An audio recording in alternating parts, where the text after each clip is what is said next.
Chuck was one of the people who helped build what the Don't Unfriend Me show has become, alongside so many others in this incredible community. His generosity, encouragement, and belief in our mission helped turn an idea into something much bigger. While Chuck may no longer be with us, his impact remains. Every broadcast from this studio stands as a reminder of a man who gave selflessly and made a difference. His legacy will live on through the show and through the countless lives he touched. God bless and keep him. Until Valhalla, my friend. Bigger, better, faster, more.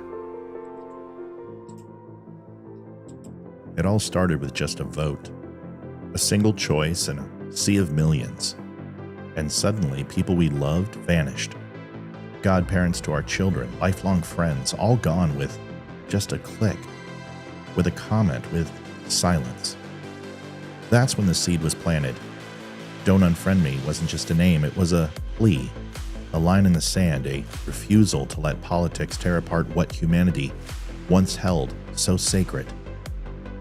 We didn't set out to build a movement. We set out to tell the truth, even when it hurt. Long hours, lost sleep, more setbacks than anyone will ever see. There were days it felt like we were shouting into the void, but we kept showing up. Not for clicks, not for clout, but because this matters.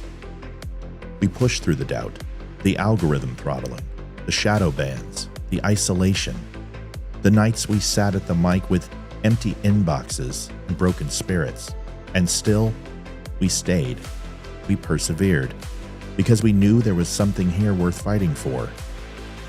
For years, thousands of hours, laughter, heartache, raw conversations with real people, and now it all leads to this. One night, one room, one moment. We can agree, we can disagree. You can love me, or you can hate me. Just don't unfriend me. It all starts right now. Do you want the truth? Are you tired of being so confused? You feel like you're more fucked up than the lies on the evening news? Well, just step right in. We can talk about it all as friends. And if you want, we can hug and kiss and make up for the party ends. Agree or disagree, stop unfriend me. 'Cause I'm everything you want, damn sure what you need. I won't tell no lies, back up all the facts with truth. And if you can't get down with that, you must be somebody's dog.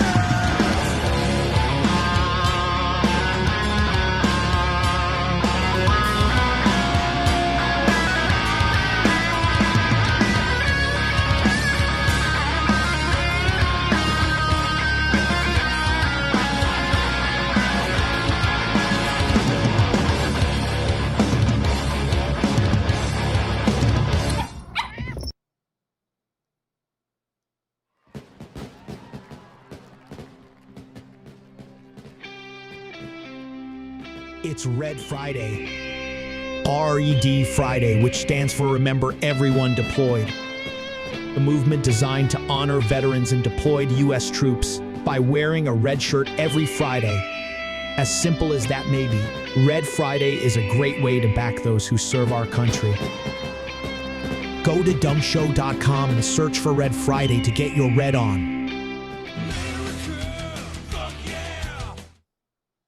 Also, along the same lines, right? We've got some great people out there that I just interviewed just yesterday, and there's a really dumb show out there. I mean, it's really dumb. No, really. The Don't Unfriend Me podcast is growing in popularity, and I caught up with the show's host, Matthew and Olivia Spear. Let's check it out. Adjusting transmitter output. This is the Don't Unfriend Me show with your hosts, Matt, Leroy, Amy, and Olivia. Geopolitics, military analysis, and election coverage. Coming to you live on all major social media channels at The Dumb Show. Honest, direct, unfiltered. We can agree, we can disagree. Just don't unfriend me. What's going on, everybody? Welcome to the Don't Unfriend Me show. Matthew Spear. Tonight is a special day. It's a special day. It's a holiday. It's a national holiday. You guys may have heard of this before. It's Juneteenth. Juneteenth is a special day that we all come together and celebrate the diversity and the intellectual capacity of one of the greatest minds in media today. And that's not saying much because most of them are a bunch of heads, but Dave is not. Dave is an investigative journalist. He broke out on his own. He was in the media machine for 25 years. He is a bastion of free speech. And we're going to talk to him tonight. He's got some opinions. He's been on before. We've kind of learned about him. We'll take 15 minutes and so you guys can learn all about him. And then we'll go ahead and share our opinions, and which they are aplenty. So obviously Dave is here tonight. Gary Brugman will be here on June 26th, Friday. June 30th, Dan Nunn from the Nunn Report will be in studio. Damani Felder, brother from another mother, is here July 3rd on that Friday. Barry Morgenstein will be in here somewhere between that. We're not sure when, but he'll be here. And then July 8th, we will have Tim Brown, who was pardoned by President Trump. And then Garrett Zadalno, who is actually, no, Tim Brown is, scratch that. Tim Brown was survived Tower 2 in 9/11. Sorry. And then Garrett Zadalno is from the Grassroots podcast. He'll be here as well. So it's going to be a good night, good weeks, and good time ahead. But with no further ado, let's get to Mr. Dave Bondy. Folks, $300 on the board is the donation goal tonight. Please donate as you will. Dave's been here before, so he won't take offense if you donate. Dave, welcome to the Don't Unfriend Me Show, my brother. What is going on? Oh, no. Wait, I did it. It's my fault. Do it all over again. Say it again. I muted you. Okay. I'm sorry. It's not my fault. Okay, that's good to know. It's me. Yeah, everyone, if you're watching right now, go ahead and donate. This show brings people together, opinions you may not like, you may like, but it's truth, it's honesty, and I like that. So it's glad to be here. I think I was here maybe a year ago or more than that. I'm not sure. Time flies, really. Yeah, it really does. You've been busy. You're all over the place, and you've got to be doing what you do. Cut everyone's teeth on exactly what you do, how you do it, why you decided to go ahead and leave mainstream media, and I think it'll help paint a picture into what we're going to talk about tonight. Go ahead. Yeah. And I'll go back all the way to when I was 7 years old. I wanted to be a journalist. I wanted to be a reporter.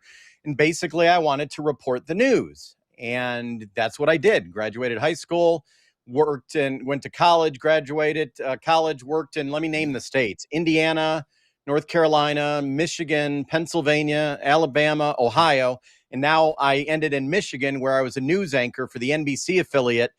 But in 2023, I broke away to go independent. I was having a job making about $120K a year. It was really a tough call to do. But during the pandemic, I think it woke up a lot of people. I was woken up before then, though, but especially how here in Michigan, our governor handled the COVID crisis. It made me realize I can't be part of this anymore. And it was getting worse and worse. When I started back in 1998, things were different. You could question leadership. You could try to hold people accountable. That's non-existent in the legacy mainstream media. And I can get into that in a little bit as to what I mean about that. Yeah. What do you think that, like, the lexicon is, if you take a look at when I was growing up, when you were growing up, people like Cronkite and Rather and the words that were used that we would describe these people would be affable and astute and ironclad and trustworthy and magnanimous, and this was the lexicon, and now it's like, how can we get to the bottom of the barrel as fast as humanly possible? In my opinion, what changed, man? What do you think did it that really just said, you know what, these people don't really know how to put two sentences together, let alone be impartial and be all of those other words that I just mentioned? Yeah, I had a discussion with someone lately, and they blamed Trump, but I'm not blaming Trump at all. It happened before then, and it was unraveling. And a lot of it had to do in the local TV news world, in print and broadcast. Back in the day, it was about reporting the news, giving all sides. It changed. In Michigan, here and across the country, it was about access and losing access. And I have an example of one time in Michigan, the station I worked for, and many of the stations in the same market would really not do any negative, hard-hitting stories against our governor because they would lose access. So it became the media getting in tight with the public officials and also with the corporate sponsorships, the drug companies, whatever it might be. You wouldn't dare do a story, and I tried during the pandemic because we lost a 13-year-old in our area, my TV market, from what the parents believe was, I don't know if I can say it here, I don't want to, but you know what I'm talking about. You can. Go ahead. Okay, and the company, Pfizer, like threatened to shut me down, get me fired, and they did shut me down. My boss wouldn't let me do the story.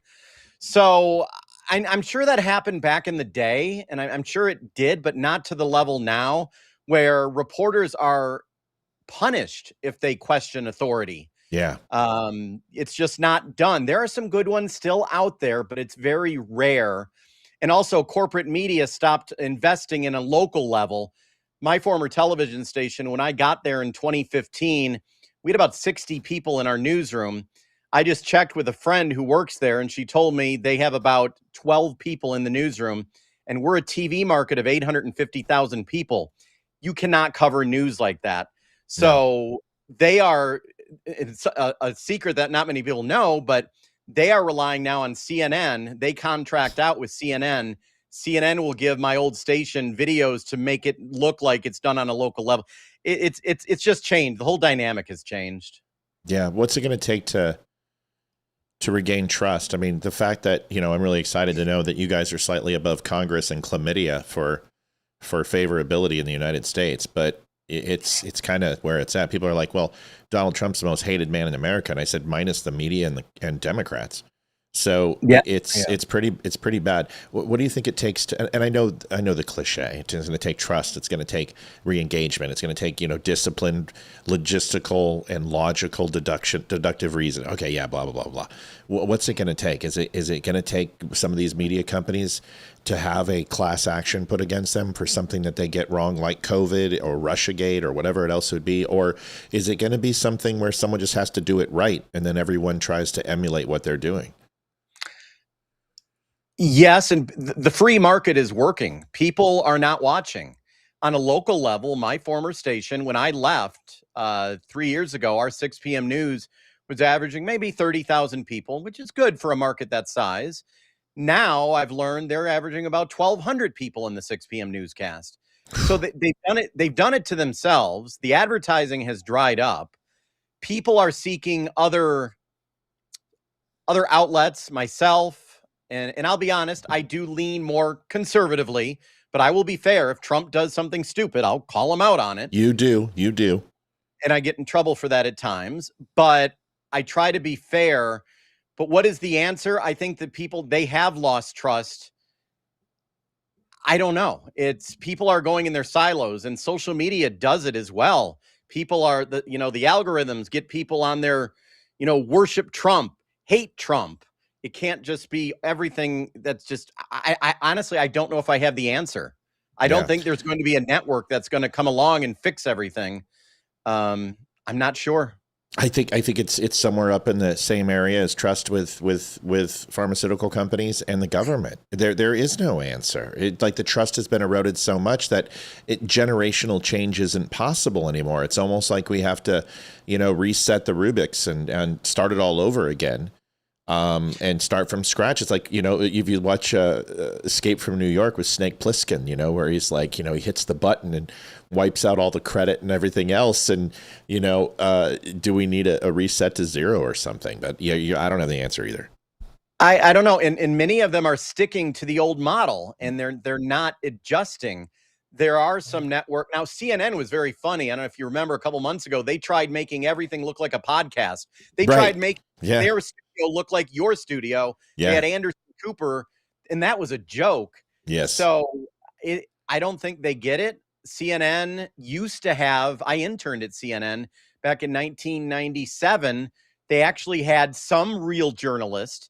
Now they have people sitting at a table just bitching at each other all day long. It's not journalism at all. No, there's nothing about it. So journalism being the capture of independent thought in some sort of collective medium, right? That's not what they do. It's not independent thought.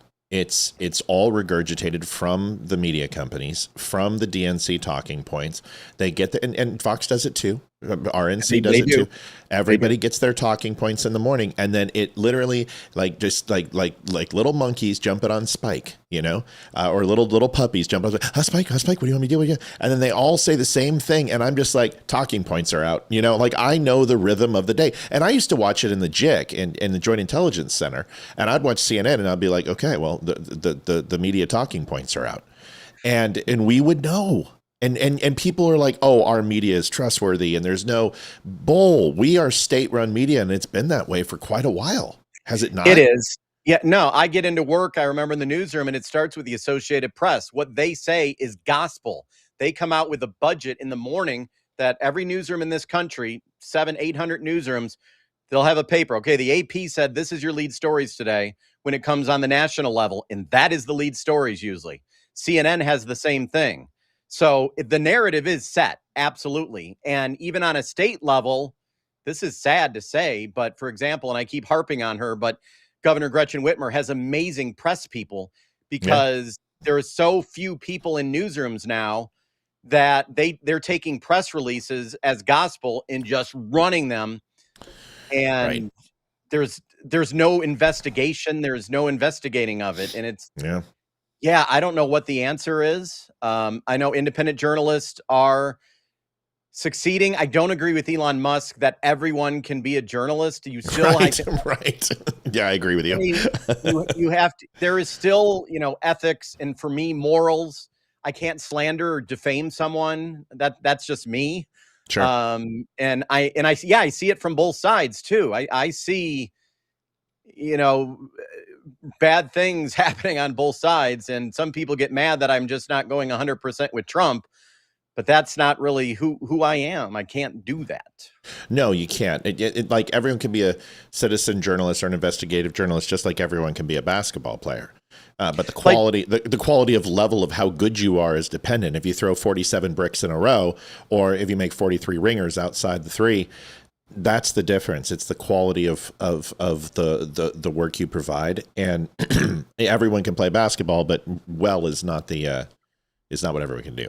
No, and for example, Nick Shirley, who got famous for breaking the Minnesota fraud, and it was actually he didn't do most of the grunt work. It was a older guy that he had with him that was doing all the work, but he knew how to work the social and get it out there. Yep. The media should have been doing that in Minneapolis. They should have been doing that, and they maybe would have years ago. So he's an example of someone, I give him credit for doing that. And then the media actually turned on him. CNN starts investigating him. Yes. Because they don't like it that he's getting the page views. I get, as you probably do, and well, social media is another story, but I'm getting more views on my social than my old station, all the 3 network affiliates in this market, Flint, Michigan combined. Correct. And I wish I could have stayed, but I just couldn't do it anymore. And also for family, I was working 2 to midnight, being surrounded by, cover the latest drug dealer murder or the latest car crash. It wasn't very in-depth or anything even trying to make a difference whatsoever. Yeah, you're absolutely right about social media. I get that question all the time. It was when my cousin reached out and was texting back and forth, and he's like, I'm like, happy birthday. He's like, oh my gosh, Matt Spears Speaks. It's so nice to have a celebrity reach out to me. And I'm like, oh, give me a break. I'm like, blow it out your ass. I'm like, not even close. And he's like, bro, I was looking at your stats, and you can look up people on social and whatever. You had like 110 million people interact with you. I said, well, I probably had about 80 million bots. And maybe true, but the point is it doesn't matter.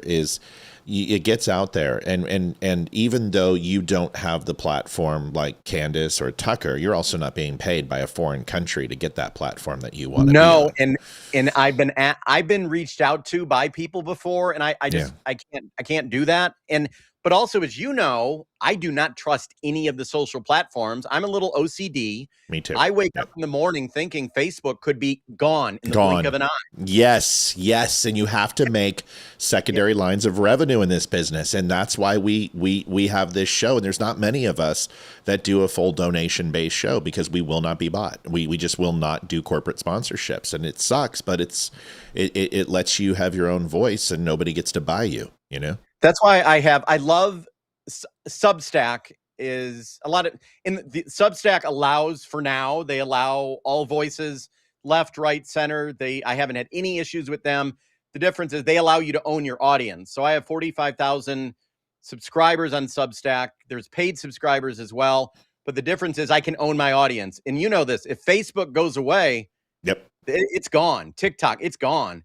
And I get OCD about this at times, but my goal is to drive everyone to my owned audience because, I mean, I think, I can't prove it, people at my former station mass report me to try to get me taken off. Of course they do. Of course they do.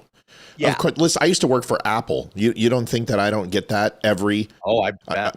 Dude. Yeah. Like I'm Satan. Like you have Steve Jobs with a picture in Cupertino with a halo, and then you have me as the great Satan. They're like, how dare you? You know, you speak out against the Rainbow Brigade and DEI and woke. So I know, and that's just, you know, I don't care about that. My haters are just as important as the lovers because the haters honestly interact with me more than the lovers do, and they keep me funded. So how have you managed? Sorry to interrupt, but how have you managed to stay like on Facebook? You cover some controversial stuff and cross our fingers. You're still up. Have you had issues with them? What we did in the first 2 years, we were suspended. I mean, they completely demonetized me. They suspended my page for 90 days. They defunded me, and I'm still defunded. The only thing I make revenue on are videos and memes. This live show, it's insane. This live show will have 40,000 people watch it in the next 30 days. I make 2 cents in a month. 2 cents. So you're not on their monetization program. Still, you're not. I am, but I only make 2 cents. But you can look. We're at 414,000 followers. Right now, we've got 70, 80 people on, but there will be 3,000 comments on it here by the end of the show. So we know it's throttled. And how do I stay on? I learned. And I essentially went to school. I went through their terms and conditions, and I broke down every single terms. And I read all. I think it's 300,000 words is their TC. I read it all. You know how to work it. You know how to. That's it. I will not cross that line. So whenever I say something that's controversial, I don't say the word Dr. Fauci has been exposed with COVID. I say, has Dr. Fauci been exposed with COVID? ? And if you do certain things, they can't touch you. But yeah, you know, it's dangerous out there. You step on landmines and your account's gone like that. Same thing. I'll have to do, like, if I'm doing a story, I'll say, you know, remember what happened back in 2020 when everything was shut down and the people did not want to get a certain something on TikTok. I have to do that. Now, TikTok, I know now is an American-owned company, I think, but I have 600,000 followers on there. Nice. And yeah, I'm just trying to own my audience because I don't trust any of them. And that's my suggestion to anyone watching. If you are a creator, just do your best to own your audience. It's so funny you mentioned TikTok real quick. Just a little selfless plug. 3.5 million views in a month. Damn. And I've got 5,000 followers. I can't get help. They will not let me grow. Like, they know that once the first 72 hours we were on TikTok, 96,000 follows. 96,000.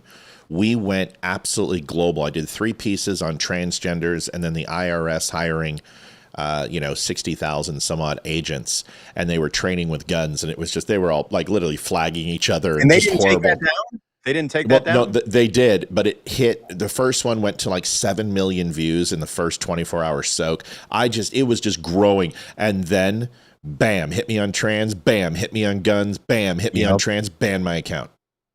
Are you still on there now? You're on there now, though, again? On a different name. It's thedumbshow.com, but they took the dumb show and they put it into perpetuity, into to the cosmos. I have no idea where it's at. So yeah, we need to tell people how they get to you How do they get to your Substack, and tell them a little bit about that, and then we can get into this show. Sorry, man. I can talk to you for hours. No, and it's actually just if you're Google Dave Bondy, Dave Bondy, and Substack, or www.davebondynews.com. I don't know if you want to change that graphic. It'll only work with the www in front of it. Oh, it's old school. I mean, it's wow. Okay. Hold on. I don't have a tech. I don't have a tech person, and Substack's allowing you to. It used to be davebondy.substack.com, and that might be a better one to put. Hold on, let me check that to make sure. Let's put them both up. Let's put them both how about up. Dave Bondy .substack.com.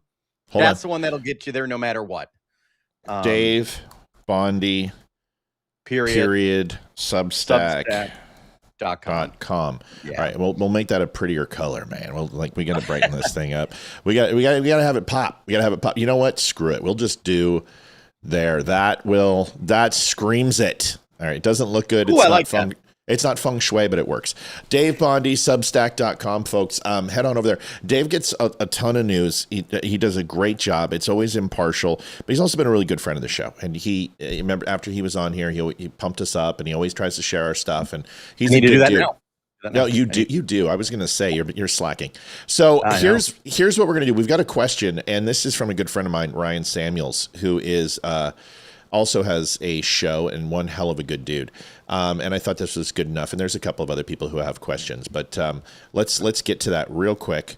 I'm trying to do one other thing. I'm trying to make your font just a little. There we go. That's a little better. Now I like it. Okay. Everyone can see it. Okay, Dave, after 25 years in mainstream TV, what's the biggest change you've seen in how independent journalists like you can reach audiences today compared to traditional media? And what advice would you give creators building on YouTube and Rumble right now? Oh. Rumble is... that's a lot. For me, Rumble is really hard. I cannot grow on Me neither. Rumble. I don't know. I thought I would be able to, but I'm not. I'm having more success on YouTube, and YouTube has been better than the old YouTube, but the problem with all these platforms, AI is taking over. Yes. There's been so many big creators who have lost their pages on Facebook and YouTube because the AI is everything. But as for independent journalists, if you were to lose your social, sometimes it doesn't matter how many followers you have. The content is king. If you do an amazing video, it can take off, like one of your first ones on TikTok, and you can grow a following because it's not follower based as much anymore. It's interest based. Mm-hmm. So social is the key. But I would try, if someone's watching this, I love Substack because they do let you own your audience, and they have live streaming, they have audio, they have video, they have a feed like X has, and they're continuing to grow and grow. But just do it. Just get out there and do it, and try to make contacts, myself and others, to collaborate with other people is a big deal. Yeah, relationships is the answer. It really is. And the day that we met Barry Morgenstein and Chuck, who we did the intro at the beginning, who we lost just recently, but there was, and Mel and a few of our other big helpers in the show, and Bobby. But, Chris Peranto was huge. He was led by Barry Morgenstein. Barry Morgenstein was led by Deirdre, and then we got Dave, and then we got Laura Logan, and then, you just build. And once you get a reputation in this business for being a straight shooter and honestly selfless, because that's the key. Like, it doesn't matter who it is. If they need something, the answer is yes. And it does not matter. I will help any person, and that's the key. And you try to be a friend. And then once that happens, you build a relationship. Go ahead, Dave. It is about that. And it's about, I have Substack. I have a platform called Locals, which is owned by Rumble. But I'm doing more on Substack. I put everything out for free. I have tried putting things behind a paywall, but I've realized the people who are paid subscribers, as with your show, they do it because they like or love me. Yeah. It's not and I've done like hardcore investigations, put it behind a paywall. It doesn't do well. Nope. But I open it up and I'll get people being paid subscribers, not because of, it's because of me. But then you have the regular news, New York Times, Washington Post, it's not about the relationship with them, and they're losing subscribers left and right. So you're right. It's about being selfless, doing something for the viewers. I did a story the other day about a grandma in Clio, Michigan, starting a petition to have all the trans and LGBTQIA posters removed from the high school. I didn't put it behind a paywall. I got a bunch of paid subscribers just because I platformed the woman and the media wouldn't. So yeah, being selfless and doing something for others rather than what you can get for it, it'll end up paying off. Yeah. That's the key. And don't be an asshole. Right. I mean, that's definitely. And you can have an opinion, you can argue, you can challenge, you can do all that. But I mean, people just don't build relationships anymore. They just they want to get into it, and they want, I want to get my soundbite. I want to get my 13-second clip that's going to get 1 million views. And I don't know, man. I think trying to build relationships is a better way to do it. And once you build that, you get a network of people who how they speak about you when you're not around is probably your testament, And it takes time. I mean, I have like 356,000 on Facebook with the follower count.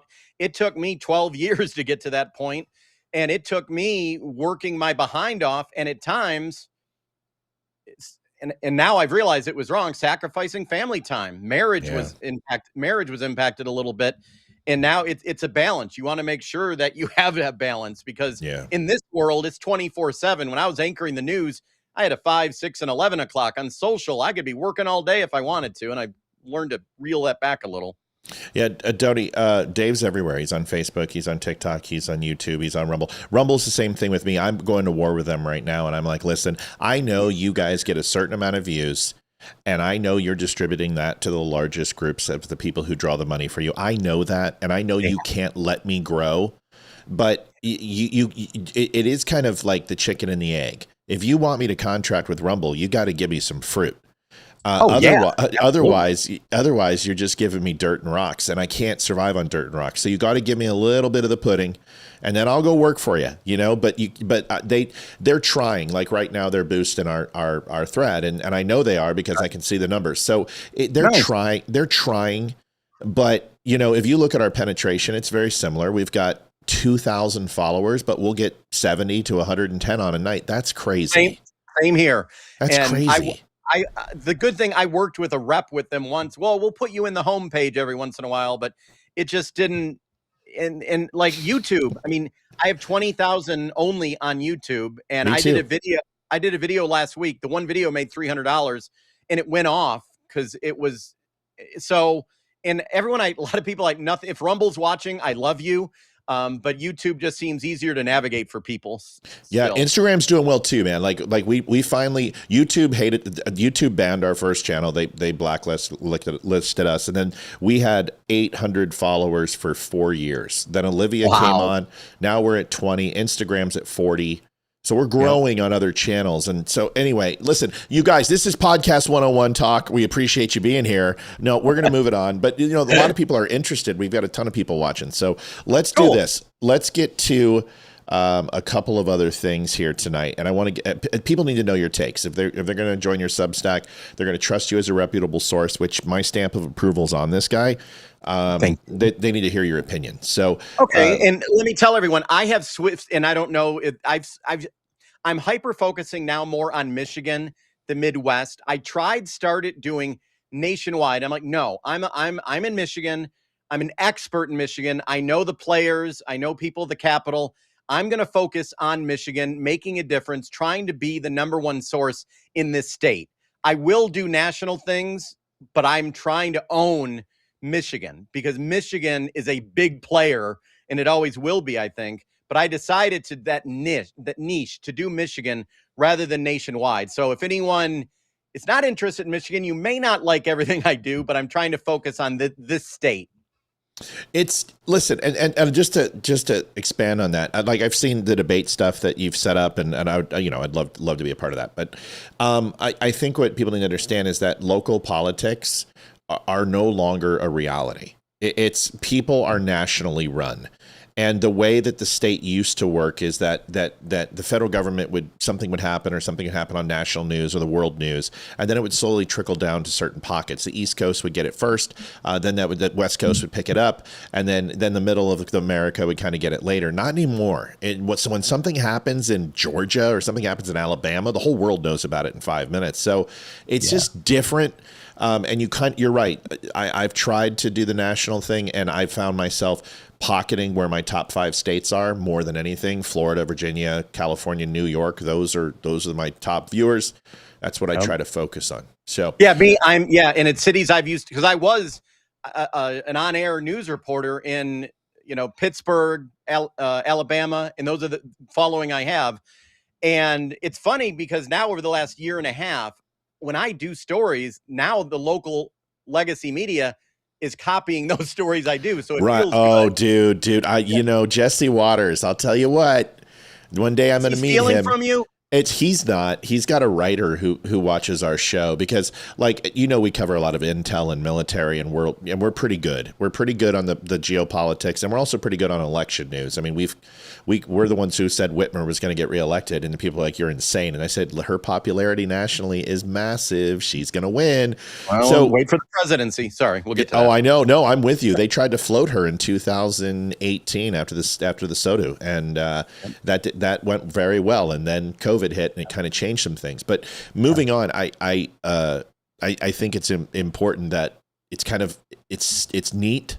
But then again, you're like, just drop my name, dude, or hire me as a writer, right? Just give me a little, be nice. But anyway, or it's all right. Correspondent, have you as a special correspondent or something. Yeah, that's what RSBN's done. They brought us on, and they bring us on occasion to chat with them.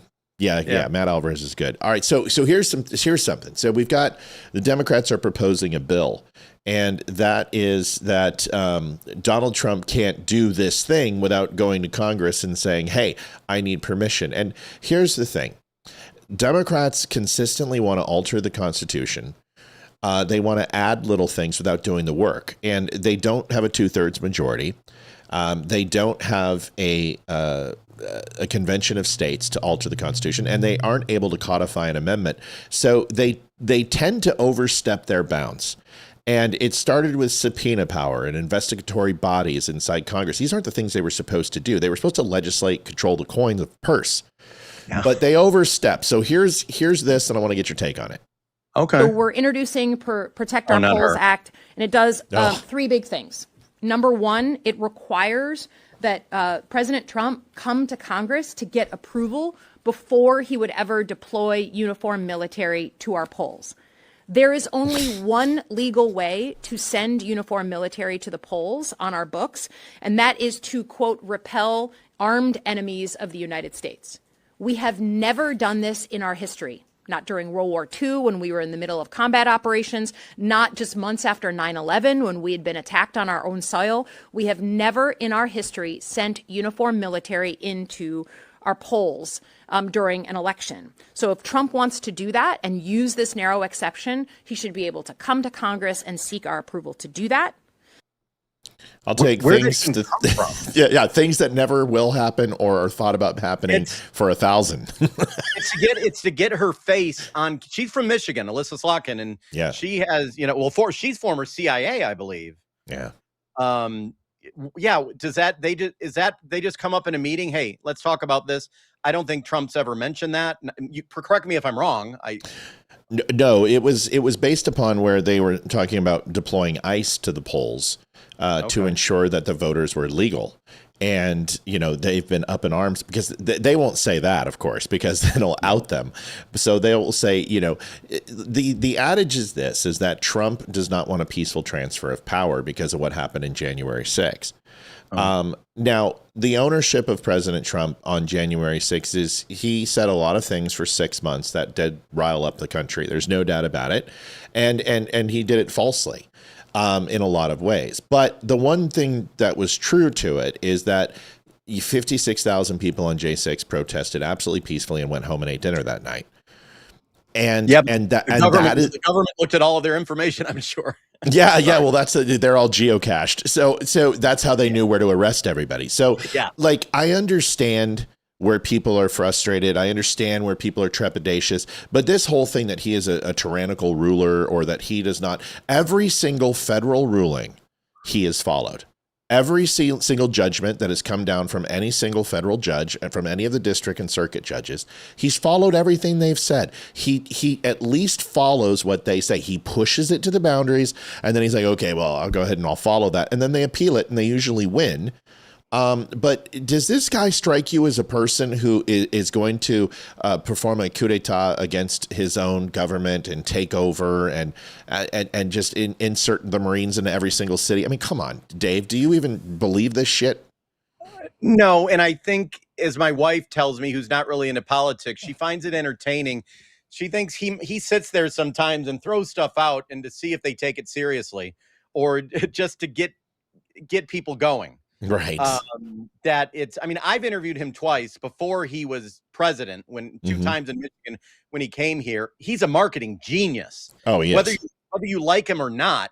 I mean, he told me stories about how he would get a half-hour free airtime here, an hour free airtime there.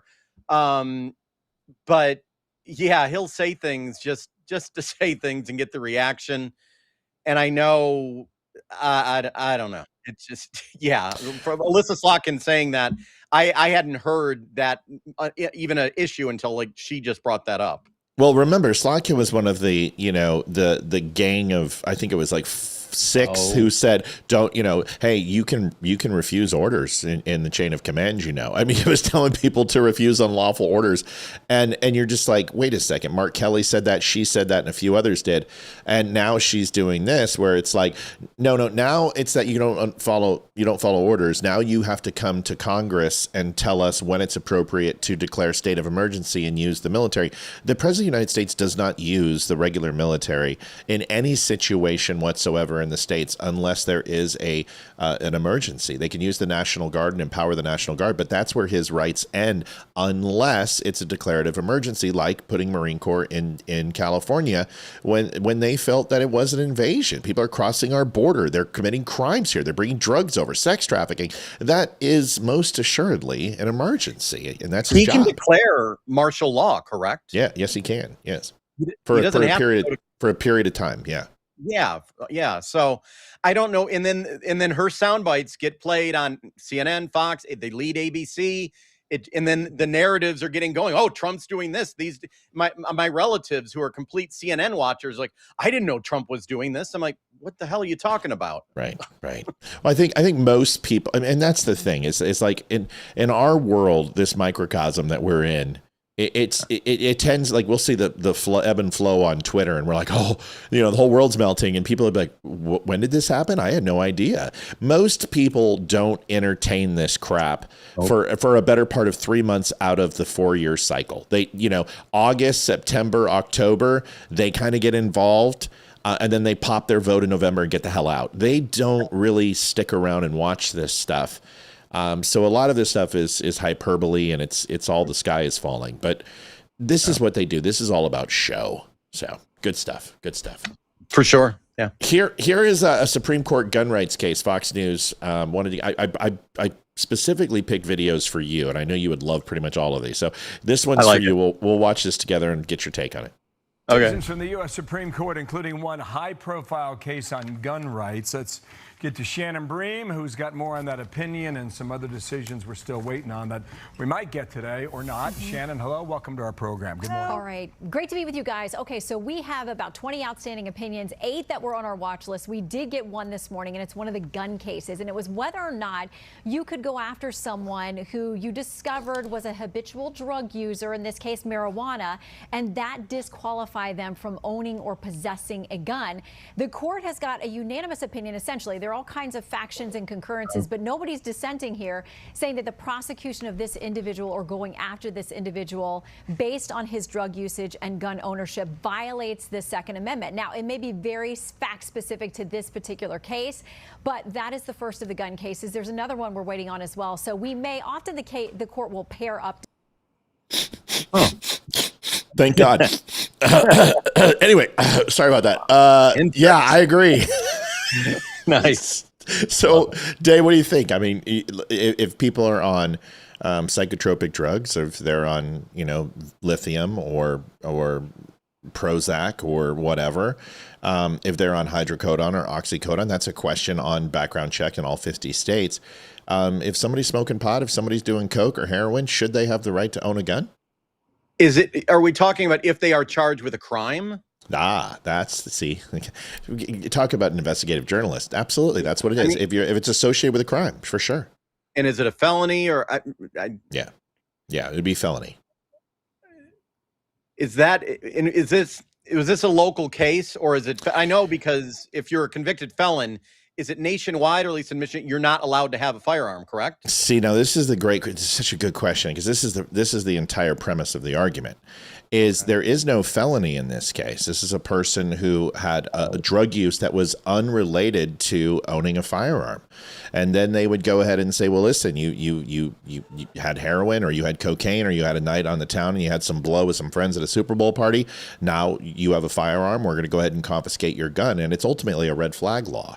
See, that's the key. It's not in a crime, because the felony would supersede the gun charge. Because if you are committing a felonious crime under the influence, that is going to be a separate charge on top of it. So no, it's not a charge. It's simply, you own a firearm, you were caught doing some sort of drug, therefore they take your firearm. Yeah, no, I think they made the right decision. And did she say it was a unanimous 9-0 decision? Yeah, so obviously if you got Sotomayor and people like that actually chiming in, you got to be like, okay, well, this must be good. So yeah, and I was just thinking of this, and here in Michigan, we have a lot of seizing property, and there's been lots of cases in the courts here seizing property on, I don't know, if someone's arrested for picking up a prostitute, they'll take the car, they'll take other stuff. There's been lots of it's in the courts here about. Really, the crime is unrelated, but they'll take other things too, and then they'll sell it off at auction. A lot of that going on. Yeah, civil forfeit. So it's an interesting point. And like you said, if the courts agree 9-0, nine times out of 9, it's a good decision. Fair enough. Yeah. Unemployed liberals. So here here's the thing. I think there's nothing like, I'm unemployed now, not as of 2 weeks ago, because we're an S corp, so we're actually employees of the company. So we've changed our filing, so I'm officially employed by myself. But congrats. Thank you. I still find my time to be more productive than putting in leaflets about changing the sexuality of your child and the LGBTQ community. So I want to show you this video. I'm not even going to comment on this. I want to get your reaction. I know how I feel, but this person is a Trump supporter. He creates a free library. Now, according to them, Trump supporters burn books and we can't read. So this is a step of progress. And of course, a liberal takes offense and decides to go ahead and put books on abortion and sexually transitioning your kids and putting in leaflets on the local abortion clinic to put in this free library where kids are going to read books. And here is the video, and wanted to get your thoughts on this. Here it is. Okay. So I live in a super, super liberal city, which is amazing. But we've got this one neighbor who loves Trump and he wants everyone to know it. And he just put in a little free library in his yard, which is great.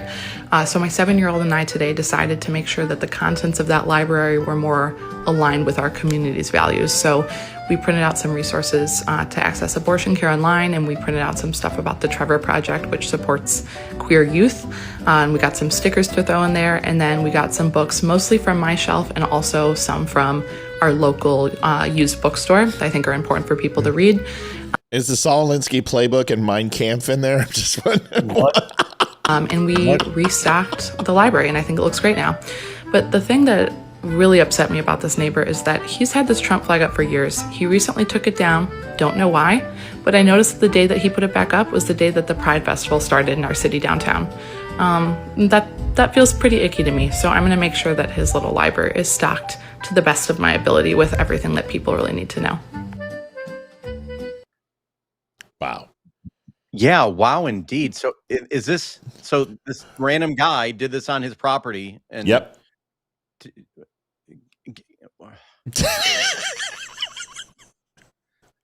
Wow.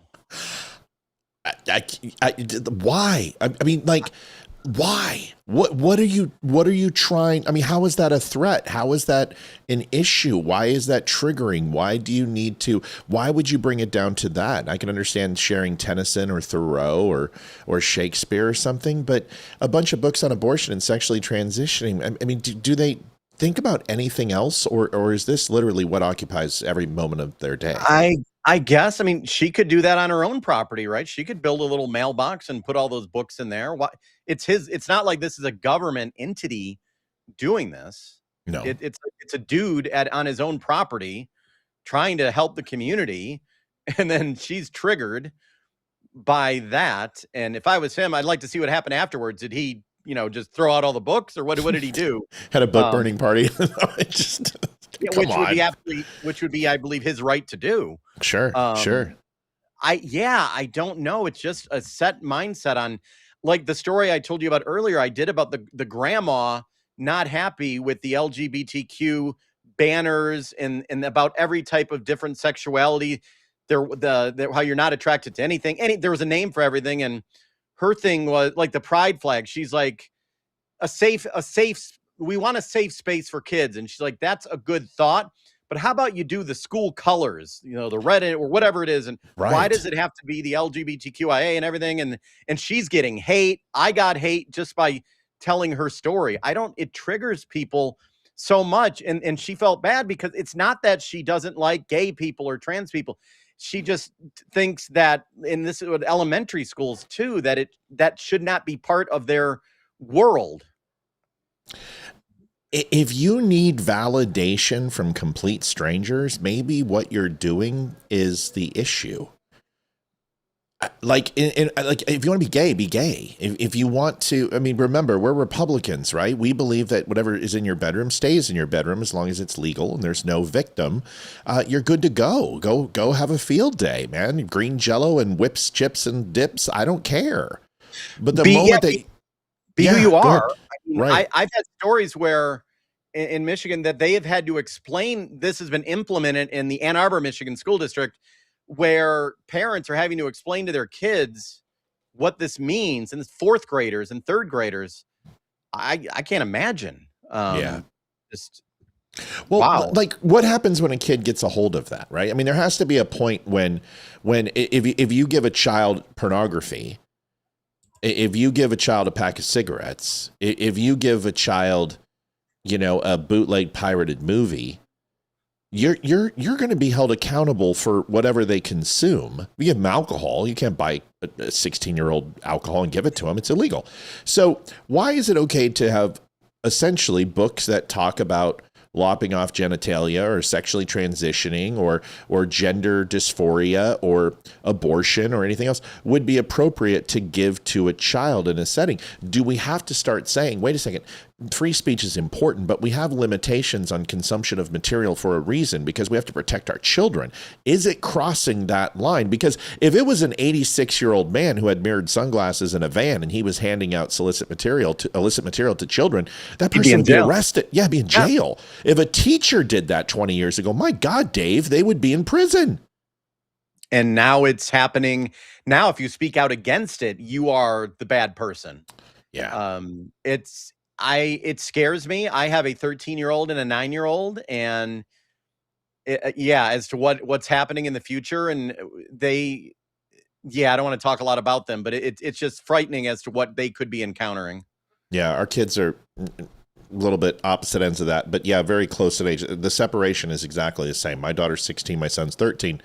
And once again, very much the same thing is we had to fight that. It's a whole nother conversation, but the indoctrination bug, I mean, it was Madonna and AC/DC, or possibly a book like Catcher in the Rye that might inspire them, or To Kill a Mockingbird that might set them on a path. But now they're being literally inundated with Stranger Things and other shows that are like the Umbrella Academy, where the person's straight, has a husband, then she murders him, then she becomes a lesbian, then she's like, no, it's not good enough, now I'm going to become transgender. And you're like, it's like, where's the plot here? Why is our sexuality somehow the most important part of our identity? So, And my 13-year-old tells me at school, it is the cool thing for some kids to be trans. Yeah. It's the cool thing to be this, because their TikTok algorithm is this, or all their artists that they like have the trans logo or what in their bio, and a lot of it's just contagion and just getting on board with what's popular, and I don't even if they understand completely. Well, I think there's a long line of this, and this can go back to nihilism, and we can go back to days of Nietzsche and others, and find that, for the last 400 or 500 years, there's been this assault on religion, and assault on gods, and assault on Western civilization. And this isn't the first time. 1950s, and we know MacArthurism. We understood about the Raging Red coming in and taking over the Hollywood elite, and then moving into the liberal studies and the teaching degrees and all of these things that we've seen. This isn't the first time, but this is the rest of the show. There's quite a few spots where the Democrats, we've been hearing that, the socialists are coming, folks, the socialists are here. And that party is moving towards progressive socialism at a rapid clip, and it's coming to a head. I don't think 2028 is going to be what people think. A lot of people think Kamala Harris. A lot of people think this. I think you are going to have someone like Spanberger running for the Democrat side, who is openly progressive, or a Mamdani candidate, because they're grooming everybody for that right now. You're saying they're not hiding it. They're not going to hide it. They're just going to, in your face, here it is. Yep, this is who we are. It's antithetical to the Nazis. We're socialists. This is who we are. We're Democrat socialists. We're lipstick socialists, which is such a good thing. So people like Governor Gretchen Whitmer, who I think might run for president, she's not even progressive enough, probably, for that. Right. She wouldn't be. No, she talked to Trump, so she's not progressive enough. Exactly. Yeah, she's out now. She talked to Trump. That's a no-no. Yeah, she was in the White House. I love when she was trying to hide her face with the binder. You got to love Gretchen and kind of hate her at the same time, because there's moments where you're like, you know what? She's crazy, but she's not as crazy as some of them. And then you go ahead and listen to some of her policies and go. And she was fairly draconian during COVID too. So I'm not a big fan of her. No, but she did get with Trump to get we have a Selfridge Air Force Base here in Michigan, and she did meet with him to get funding for that and came together. And there are other people like Pritzker who would never step foot, even if it meant bettering his own state. But that's what I guess I do give Whitmer credit that, when it came to bettering the community, she sucked it up and went to the White House. Well, that evasive fish species in the lakes too. She went ahead and worked with President Trump on that. Listen, Whitmer is well put together. She's intelligent. She's very affable in the sense of her presentation, the way she looks, and she looks pretty timeless. The problem with her is that she once again is fairly spineless.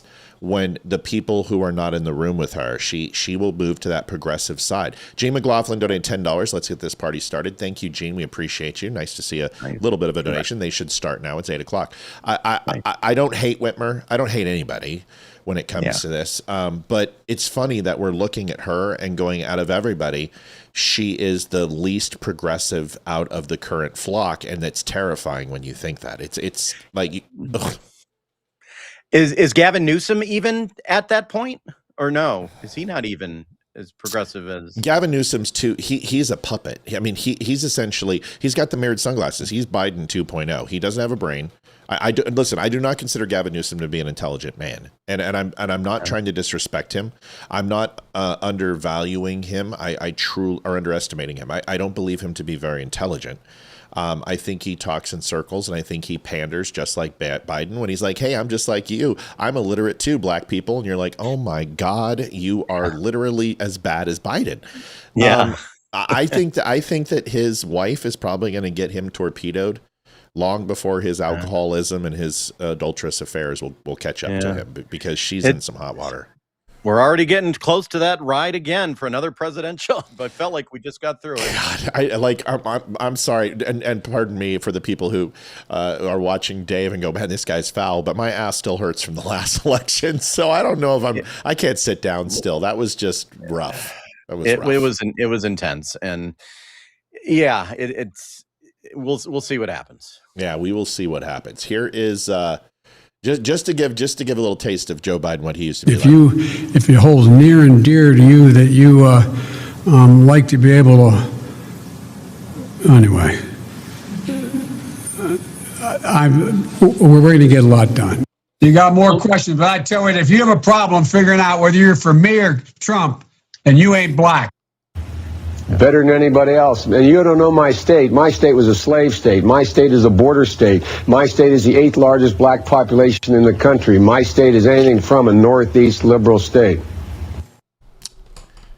Joe Biden, folks, I miss him. I miss him sometimes. I really do. I do. And then his wife coming out now on the book tour. Yeah. Oh, God. I thought he was having a stroke, so we went to the Waffle House.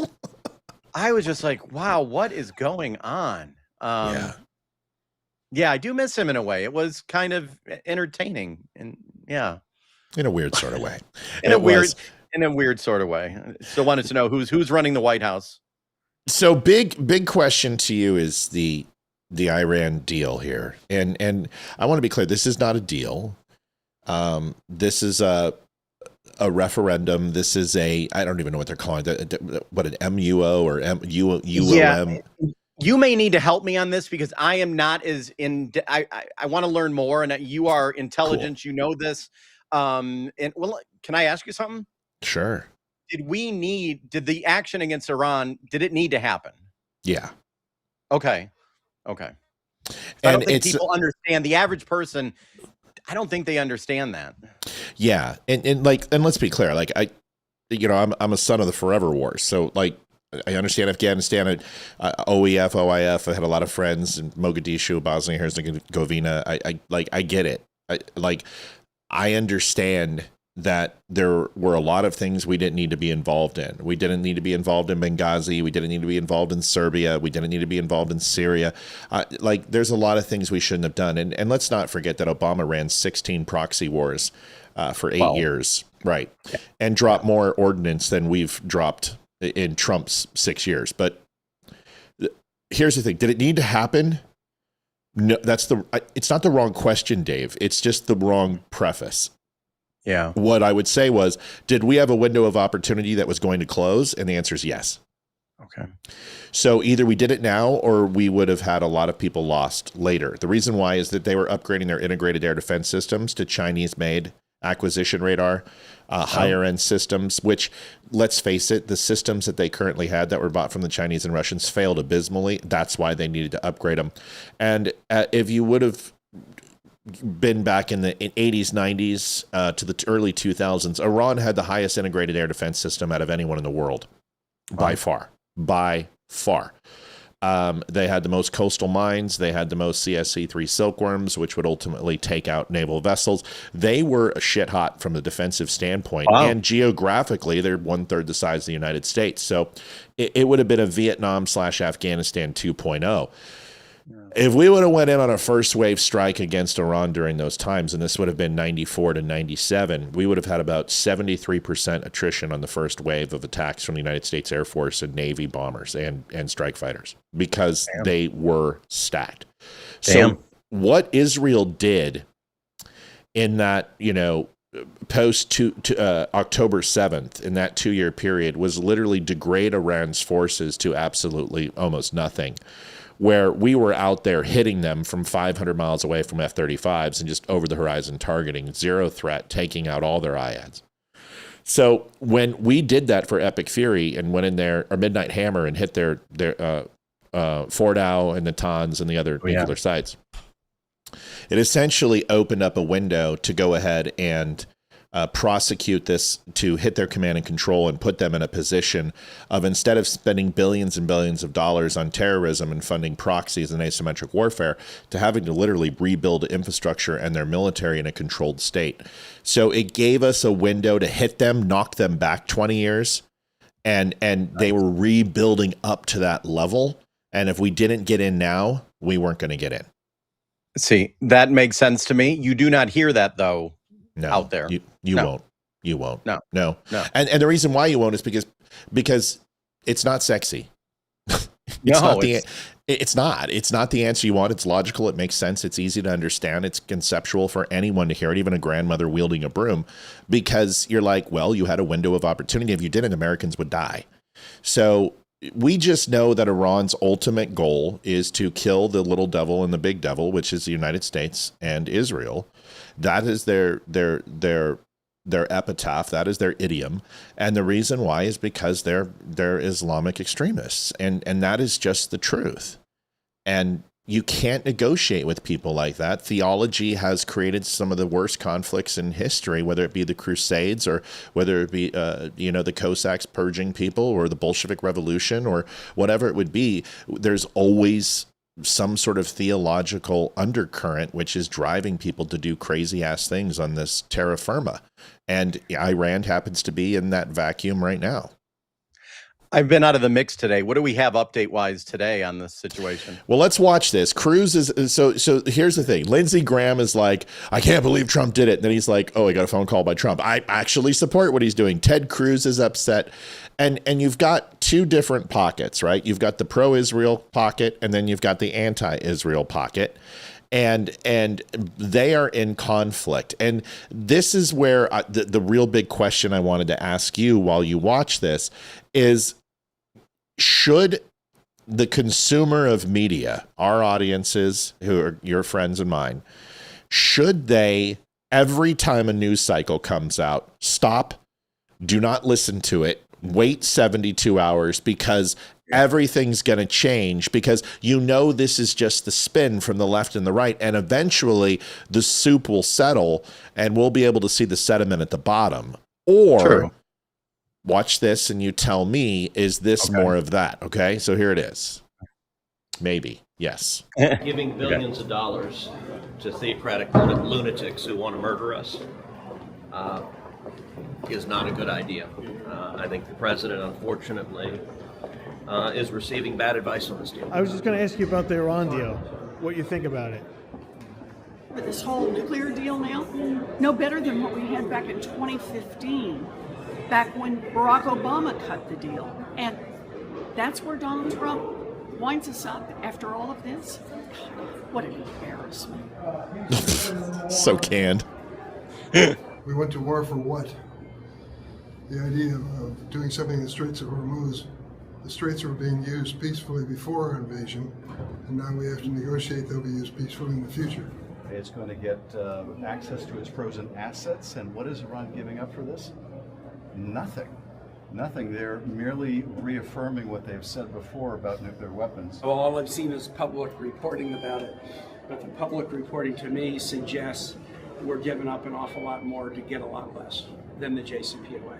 Donald Trump couldn't explain why he got into this war. Remember, it was going to be about regime change? No. And now he can explain no. how to get out of it. Okay.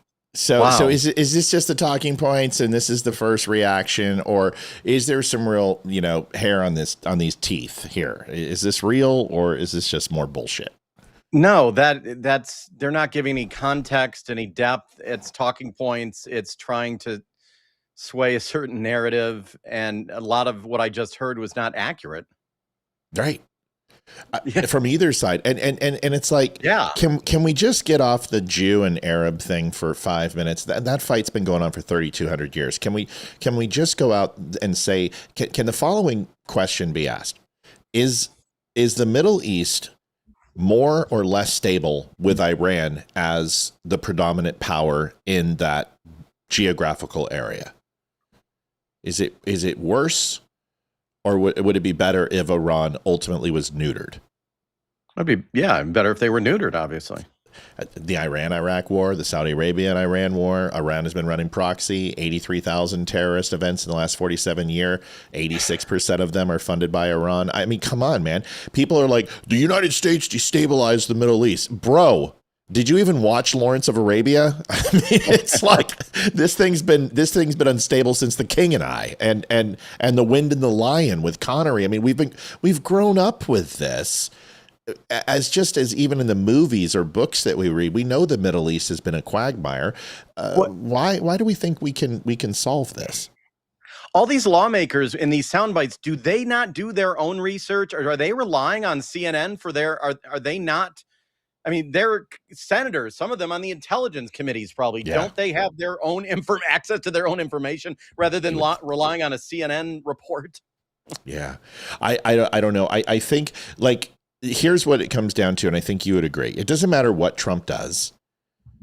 He can do nothing right. I mean, for example, the Algaegate. I mean, we're going to talk about it, but Algaegate, man, listen. So there's protesters out there saying, keep the algae. Donald Trump wants to kill the natural free-forming algae. And then you have other people that are like, he spent $14 million on blue paint, but they're the ones tearing it up. Like, you saw 3 guys arrested for pulling the paint up and the epoxy. And then they're like, look, it's falling apart. And it's like, they literally have a piece in their hand. And you're like, bro, it's falling apart because you ripped it out. I mean, and it's just like, I don't know, man. It's so hard for me to stay sane. Do they do this? Is this all theater? Because I think it has to be at this point. Yeah, it's theater, and it's just, at least Trump was trying to make something look good and make a difference. And how dare he? ABC had one of their top, I think the White House correspondent, Jonathan Karl, he was out there with the algae. And their White House correspondent, they pulled him from the White House to do an investigation on the algae. I'm like, there's a hell of a lot more important things out there that you need to be investigating. Dude, algae. First of all, I want to thank everyone for donating. I appreciate you guys. They're coming in a little slow tonight. We'll play the commercial in a second. First, well, let's do algae protesters. Then you'll get to see our Harry Potter commercial. It's very well done. It's state of the art. LucasArts came into the house. They decided, George came over and he decided to film it for us. It's really good. Here's the algae protesters are retards. Algae, let's go. Algae, let's go. Algae, let's go. Algae, let's go. Algae, let's go. I never saw that before. The sign that says Mushroom Dick Messiah. Come on. Isn't that redundant? I mean, that's every guy. Yeah. Well, yeah. Oh my. I had not seen this. It's so good. Let's go. Let's go. Algae, let's go. Algae, let's Thomas Austin, $21.10. Best I can do tonight. It's good enough. Thank you, Tommy. Yeah. Are these people real? Or yeah. Don't play God. God send the algae. God send the algae. God send the algae. All 10s of those people are really mad. That's funny. That is funny. What organization, is behind paying for them to be out there? I'm sure. Well, that's the thing, you know. And then you've got makeshift shirts that say 8647. I mean, you're just cross-pollinating. You're crossing the streams. Ghostbusters taught us this. There's just way too many topics here. You're making fun of his phallus. You're making fun about 8647. Now you're worried about algae. I think when you are perpetually offended, you shouldn't be able to talk. You lose the right to, if you're offended at everything, then there's like if everything's a conspiracy theory, nothing is. They're just exactly. That's one of my lines. I love it, Dave. It's so it's a perfect way to segue. I agree. If everything's serious, if everything's Chicken Little, if everything's doomsday, well then nothing is. And if everything's a psyop, well then that's just the way it works. So you got to have a balance. And I just think that right now we've got 2 very wobbly tires on the right side of our vehicle, and we need some more balance. Folks, we'll be right back with Dave Bondy. We'll come back and tell you how to find Dave's show real quick. We need to do our annualized commercial. We spared no expense. Industrial Light and Magic came all the way from Sherman Oaks, California to do this video. We hope you enjoy it. Here it is. We'll be back in 2 minutes. It's a great time for a pee break, but also a better time to donate. We also have Cash App now for the first time. My accountant said, you know what? Let's do it. And we put Cash App on there. So if you want to go there and do that, it's $The Dumb Show. Here's this. We'll be right back. 2 minutes. I'll be right back. Yes, sir. What the hell is that? It's a boy on a broom? Well, don't open the window. Bloody hell! Muggles, I'm sorry for using magic outside of Hogwarts, but I'm in dire need. Have any of you Muggles seen my golden ball? Did you just say he's looking for his gold balls? I think he said golden ball. Right you are. You two are very bright witches. You really are. the brightest witch of your age. Did he just call us bitch? It's a Harry Potter movie. You have to keep it PG-13. You know my name? I am Harry Potter. That means you know where it is. No, we haven't seen it. Well, you can buy a new one at the Dumb Show. You get 10% off for using code DUMB10. Bloody brilliant! 10 points to Gryffindor. Did he just call us Griffin Horse? If you want to take part in more adventures, you too can donate to The Dumb Show. You can go to thedumbshow.com/donate. We take PayPal, Venmo, credit card, and you can even send us an owl at P.O. Box 2, Round Hill, Virginia 20142. Please make sure to leave your name and a message, and we will share it on the next show. Live weekdays at 7 p.m. Eastern Standard Time. And remember, them Dumbledore sent you too. Okay, seriously? What's a fumble sore? Yes, Dumb Nation, thank you so much for the donations. A little slow tonight, but I know we will do what we always do and come back strong. Dave Bondy took a toity break. He will be back here in just a few seconds. But now is a good time to talk to you guys real quick about the coin collection that we are now working with. 250 years. We have a beautiful mahogany box. We were selling the other box. That one's sold out. It's not in production anymore. So if you snoozed, you lose. But this one is an amazing set. Comes with 4 beautiful coins, all in a plastic seal in a beautiful box. They are commemorative coins for the 250 years celebration. They're on the website over at thedumbshow.com. Stop on by, go over there, take a look, and see what you can see. I want to thank Tamar Bush for $10. Appreciate the donation. And we will get started with Mr. Dave Bondy in just a second. Maybe. Oh, Tanja, you can call back. Here, let me call Tanja. She called.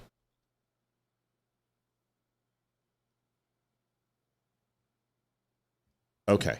So Tanja just called, so I got to call her back. She had a question, and I'm sure Dave probably wants to hear from her. So let's see what she has to say.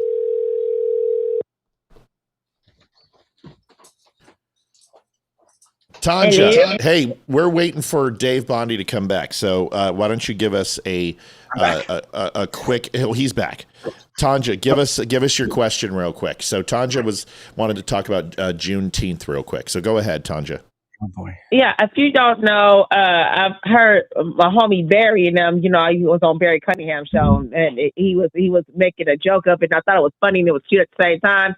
But he said it was made up, and I said all these dang holidays were made up, for money. But at this time, Juneteenth wasn't about what people think it is. When I was a little girl, Juneteenth was out. When Juneteenth was out, it was to celebrate it was a Black conservative. It was like reminding people that we've came a long way, and businesses were thriving during Juneteenth. And it started on the 13th of June all the way to the 19th of June, also celebrating Father's Day.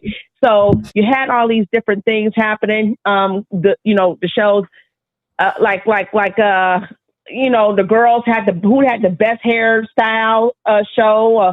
The women, the girls doing a double dutch, teenage girls getting there having a double dutch competition. It was all kind of things happening, the basketball league for the boys, 3-on-3. So these were fun stuff. You had like Black singers coming out singing and stuff, but the most important was the fact that even if some businesses were struggling, some Black businesses were struggling, they were out there making, their business was safe because of Juneteenth. And what took place was a lot of these governors and legislations have said that this was it was very disruptive. People have to go to work. They complained about this Juneteenth. These liberal people did. These lawmakers, they complained about it. And I will never forget the fact that they started having gunshots and all these things happen, and they were starting to blame it on some Black folks until whistleblowers started coming out saying officers were paying them. And I'm just saying allegedly. I don't want to get your show flagged, but allegedly officers were paying them in San Francisco to go ahead and have gunshots. These people didn't have any beef towards anybody. It was just stop this coming together, kumbaya, and you can't take other people's money. You need license. They have to have all these license and everything. Okay. Make a long story short, 20 years later, 10, 15 years later, all of a sudden, Juneteenth becomes a holiday because it's for everybody. It's going to be on one day, the 19th. I don't know if Obama started this mess, but this is ridiculous because now we can't, black companies can't thrive anymore. You know what I'm saying? They don't thrive. As a matter of fact, it's almost no such thing as a black business out there being patronized and none of that stuff. It's everybody else that want to just sell African beads and stuff. Like, I see what you're saying. White women. Right. So it's been taken over. It's been taken over as like a communal celebration, which is what it was. Because in Galveston, when the Union soldiers arrived, these Union soldiers were heralded as heroes, right? And this was celebrated. This was 2 years after the Emancipation Proclamation that this took place. It was 1865. So there was this massive and this celebration, not labeled Juneteenth at the time, but was considered to be a celebratory occasion that every year they would go and reenact the situation. Businesses would come together. They would have potlucks. I know what you're talking about. And this was communal, and this carried through the ages outside of Texas, but also predominantly in the South and Eastern Seaboard countries really embraced this. But then remember, 2021, Joe Biden made Juneteenth, the 19th, a holiday, and it became almost like a Black History 2.0, and it's no longer what it used to be. Am I saying this correctly? Yes. But this is not before they were fighting to keep Black ministers out. You know what I'm saying? Like, Joe Biden did that like he did something just to get people to keep the state voting Democrat. It started on the 13th. I don't understand. It was a whole week. Yeah.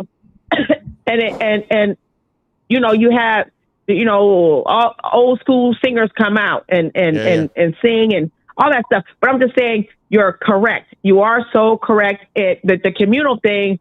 But I thought it had a different name to it, and it did, and I don't remember what it was. But the whole point. Listen, and let's just be transparent here. As a Black lady, an African American lady, an American who happens to be Black, you will know when I say this, as I'm not being disrespectful.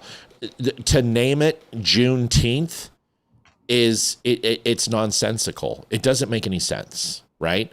And it's almost like saying it's, 12:67 o'clock. You're like, what? I mean, Juneteenth doesn't make any sense, but it's almost like ebonics or a slang, and it's almost degrading to me why you would name such an important day. But this also should not be separate from, July 4th. It's a ridiculous thing. You don't need a separate holiday. You don't need a separate anthem. You don't need a separate song. You don't need a separate anything. It's all celebrated under the 50 stars and stripes. It means unity and courage and justice. Why do we redefine it? That's the question for Dave Bondy. Tanja, thanks for calling. We love you. We'll talk to you soon, kiddo. Okay. All right. Dave, so what is it? Is this just an attack on Western civilization? Is it an attack on America? Is this what they need to do? Why do we need to constantly segregate? Because it feels like we're trying to revert back to the days of Wallace and Alabama and Brown versus the Board of Education. It just feels that way.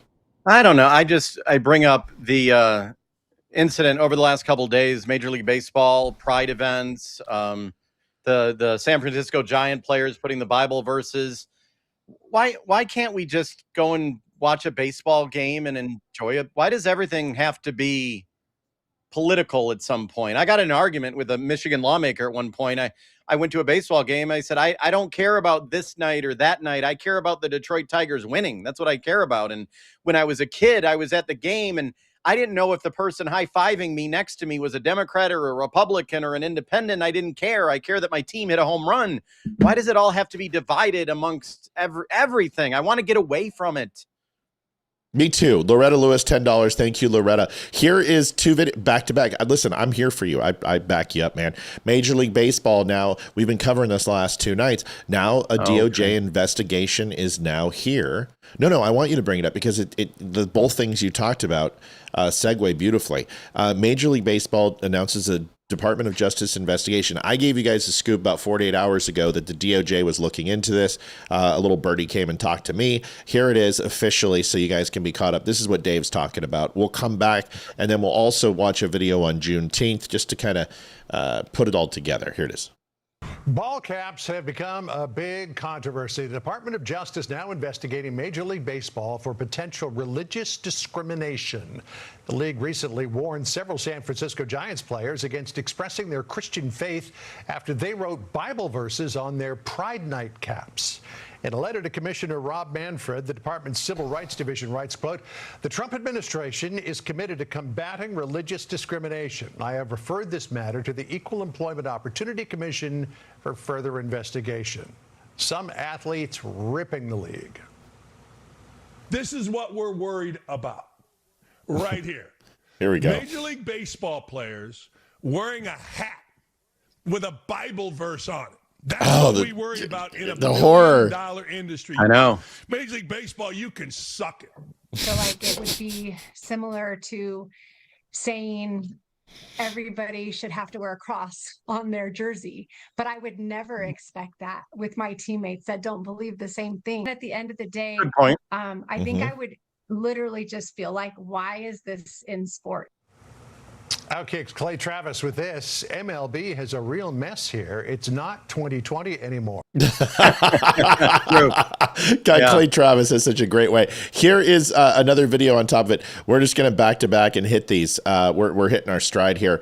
So this is the New York minor league baseball, the New York Revolution. Interesting that the name's the New York Revolution. That. Right. Yeah. So they to a man, decided not to wear the Pride jersey, and one player did.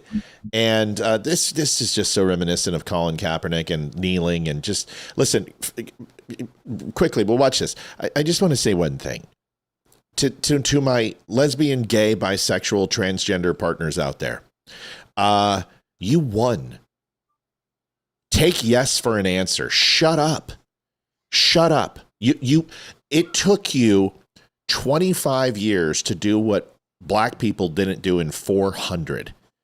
You've been accepted. You're cool. You have TV shows and music made out of you, clothing lines. You won. Matty Howen, it's 48-90. Here is the New York minor league team, and then we'll get some comments from Dave Bondy. Here it is. And so the team still held the event tonight, the Pride event, even though they didn't have the game. Listen how they make this sound like a moratorium. Like it's literally like a eulogy here. It's like, our puppy died today on the 19th of Friday, June. It's so dark. CBS 21's Andrew Klein continues our team coverage with how this issue really divided the team. Yeah. Andrew. Well, Joel D., normally the York Revolution are a team of 26 players. Tonight, they were a team of just one. That was for spaceman Jacob Teeter. Then that wouldn't be a team. So no. The Latin, can we go into the derivative of the word team? No? Okay. The only player inside Wellspan Park today wearing that Pride uniform that many of his teammates refused to even put on. And he had an opportunity to share his thoughts, to even put his teammates under the bus. But I would love to them pan to a picture of him dancing in the locker room to show tunes. Instead, he took the time to say, he's like, I'm reenacting Victor Victoria, bitch. Oh, my. This isn't about promoting his beliefs. It's about putting on a show for a community that these players are now a part of. Take a listen to how some of that discussion went inside the locker room last night. Oh, Everybody got to say what they wanted to say. Everybody had an opportunity to stand on the platform. It's the first time that it's gotten this far, a team forced to cancel a game on its Pride night. I think representation matters. I think that this is a night for people who are often misrepresented or underrepresented to have a great time at the ballpark. Well, some fans might hold this decision against the team moving forward and constantly wonder which players refuse to wear the uniform Teeter says to come together. The team just has to focus on what they came to York to do. First and foremost, I come out here to play baseball. It's not about the promotions. It's not about anything else we do. It's awesome to be a part of the community. I don't want to get that twisted, but it's unfortunate. It's a gorgeous night outside. It's 80 degrees and the wind is howling out to right. I would much rather be playing baseball. I did have an opportunity to briefly chat with the Revs general manager, Ben Shipley, earlier today. He told me the team plans to put out a new statement tomorrow to hopefully clear the air a little bit about this situation. The Revs actually play tomorrow night. They play the Southern Maryland Blue Crabs, the team they were supposed to play tonight. Blue Crab. Scheduled for 6:30 p.m. Live in York County, Andrew Klein, CBS 21 News. Oh, boy. Tomorrow they're playing the Sierra Syphilis and the Georgia Gonorrhea. Mr. Sauce says, "Oh, he must be the catcher." Matt, jeez, brutal. Nope. Thanks for the donation, Matty Howenitz. Dave, what do you think, man? I mean, I don't want any politics. I don't want religion. John 3:16 used to flash on every game that we watched growing up. Your thoughts on this, bro? Yeah, that would come from the fans, right? And they've had a board in the sign. Yeah. But it wasn't the team putting that sign up. It was someone in the crowd, right? But right. Yeah, I don't know. I'm just, yeah. So their whole uniform was a pride uniform. I mean that goes against some people's religious beliefs, and the argument is from others. Well, it's their employment. They're breaking their employment contract by not fulfilling the obligations of their employment. Well. I mean, there's a line that I think they can't cross, and I don't know. I'm just it seems like this year it's gotten really, really bad, really hyped up. I don't know, MLB and all the others, they decided, well, let's just go full force at it, and I don't know what happened. Well, yeah, I mean the Pride Nights. I mean, you had Military Appreciation Night, for instance, the NHL. A few of the teams like Chicago and a couple others said, we're not going to do Pride Night, and Minnesota was one of them, I believe, also. And they said, okay, well then you can't do Military Appreciation Night. And I'm like, if we had to celebrate every single night to cover every single person, I mean, there's not enough days of the week, man. No, it's just like with we had an argument in Michigan about a flag at a city hall, and you want this flag, you got to have another flag. And it's just, no, you have the United States flag high up and then the state of Michigan flag, and that's it. That's it. There was, I did a story. I just remembered that there was LGBTQ flag in a school. So a citizen came to the podium and said, well, I want the Christian flag in the school. And then he did it as kind of mocking a little bit. But sure. Yeah, once you get into that, I'm like, I don't know. Just give me my education. Give me my baseball. It used to be a place where I could go and get away and bond with my common man and not worry about how they felt about politics. Yeah. Can you think of any place that's protected from this? I mean, I'm not saying we need a safe space, but not even church.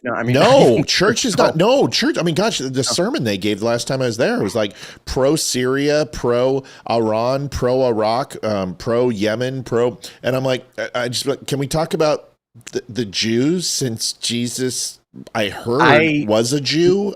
Maybe. Yeah. My kid's Little League baseball game was pretty non-political. I think that's about it. I don't know of anywhere you could go in society and not be about politics. Every post I do on social, even if it has nothing to do with politics, it turns into it, or it turns into whatever. It's just sad. Yeah. I'm with you, buddy. Well, we're coming up on it. Want to say hello to the 54 plus over on Rumble. Want to say hello to the 170 people on General Pop. A whole bunch of people over on X. Nice to see you. Great people over on YouTube. Facebook, you suck. By the way, we've lost 25 followers since we came on. 25. Why? I don't know, because Facebook likes to do this. We were at 414,500 on the nose, and we've lost 23 people. Go figure. I don't understand. Maddie Howenitz, want to say thank you for $48.90. I got it in really quick because it was in between a video. I want to say thank you. I appreciate you. Who gives a Fauci? So he has qualified immunity, right? Oh, you're out. Audio's out. I didn't mute you this time. Let me look. It's okay. Take your time. Listen, I'm gonna do Dave's voice. The Dumb Show is the greatest place I've ever been in my entire life. I want to come back here all the time. That's funny. Jim never has a second cup at home. Jim, would you like a second cup of Sanka? Please. How do you like your coffee? Like my women. Bitter and murky. He's trying to get his audio working. I don't know what's going on, buddy. You could jump out and come back if that's jump out and come back. All right. Dave's going to jump out and come back.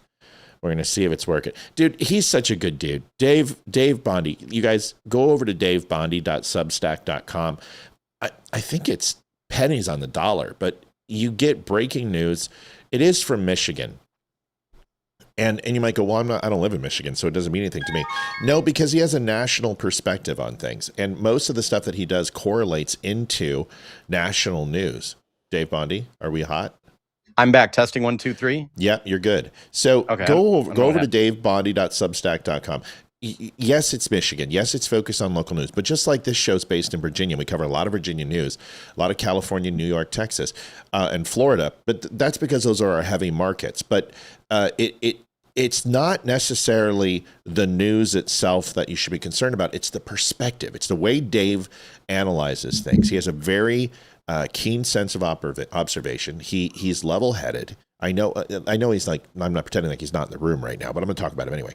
So go and get the perspective. And what's the risk? You subscribe to his Substack. You do it for a month.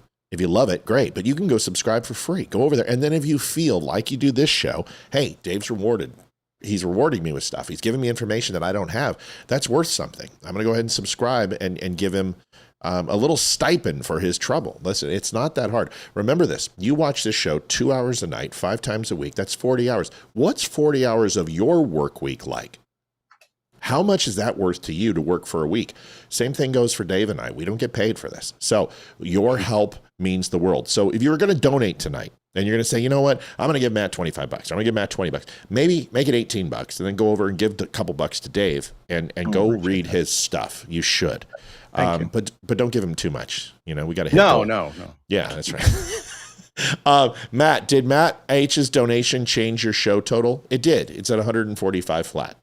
It's right down there. Yep, 145 flat. We're halfway there. We're living on a prayer. We're Bon Joviing the moment.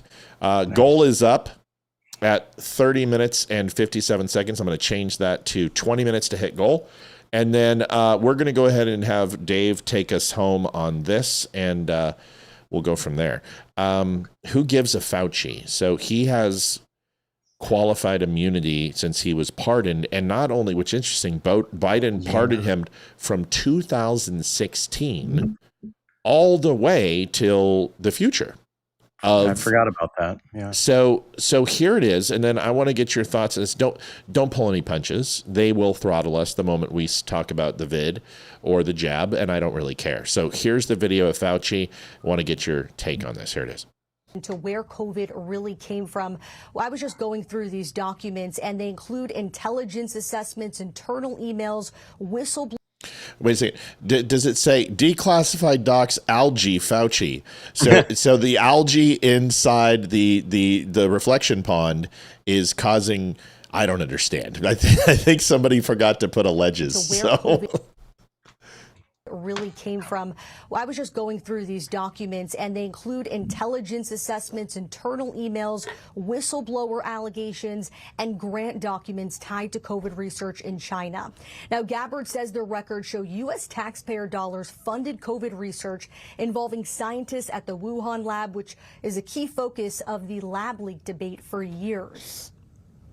Fauci worked with politicized career leadership in the intelligence community to suppress the truth about his actions, the virus's lab leak origins, and his role in directing U.S. funding for this dangerous research that caused immeasurable harm and countless lost lives.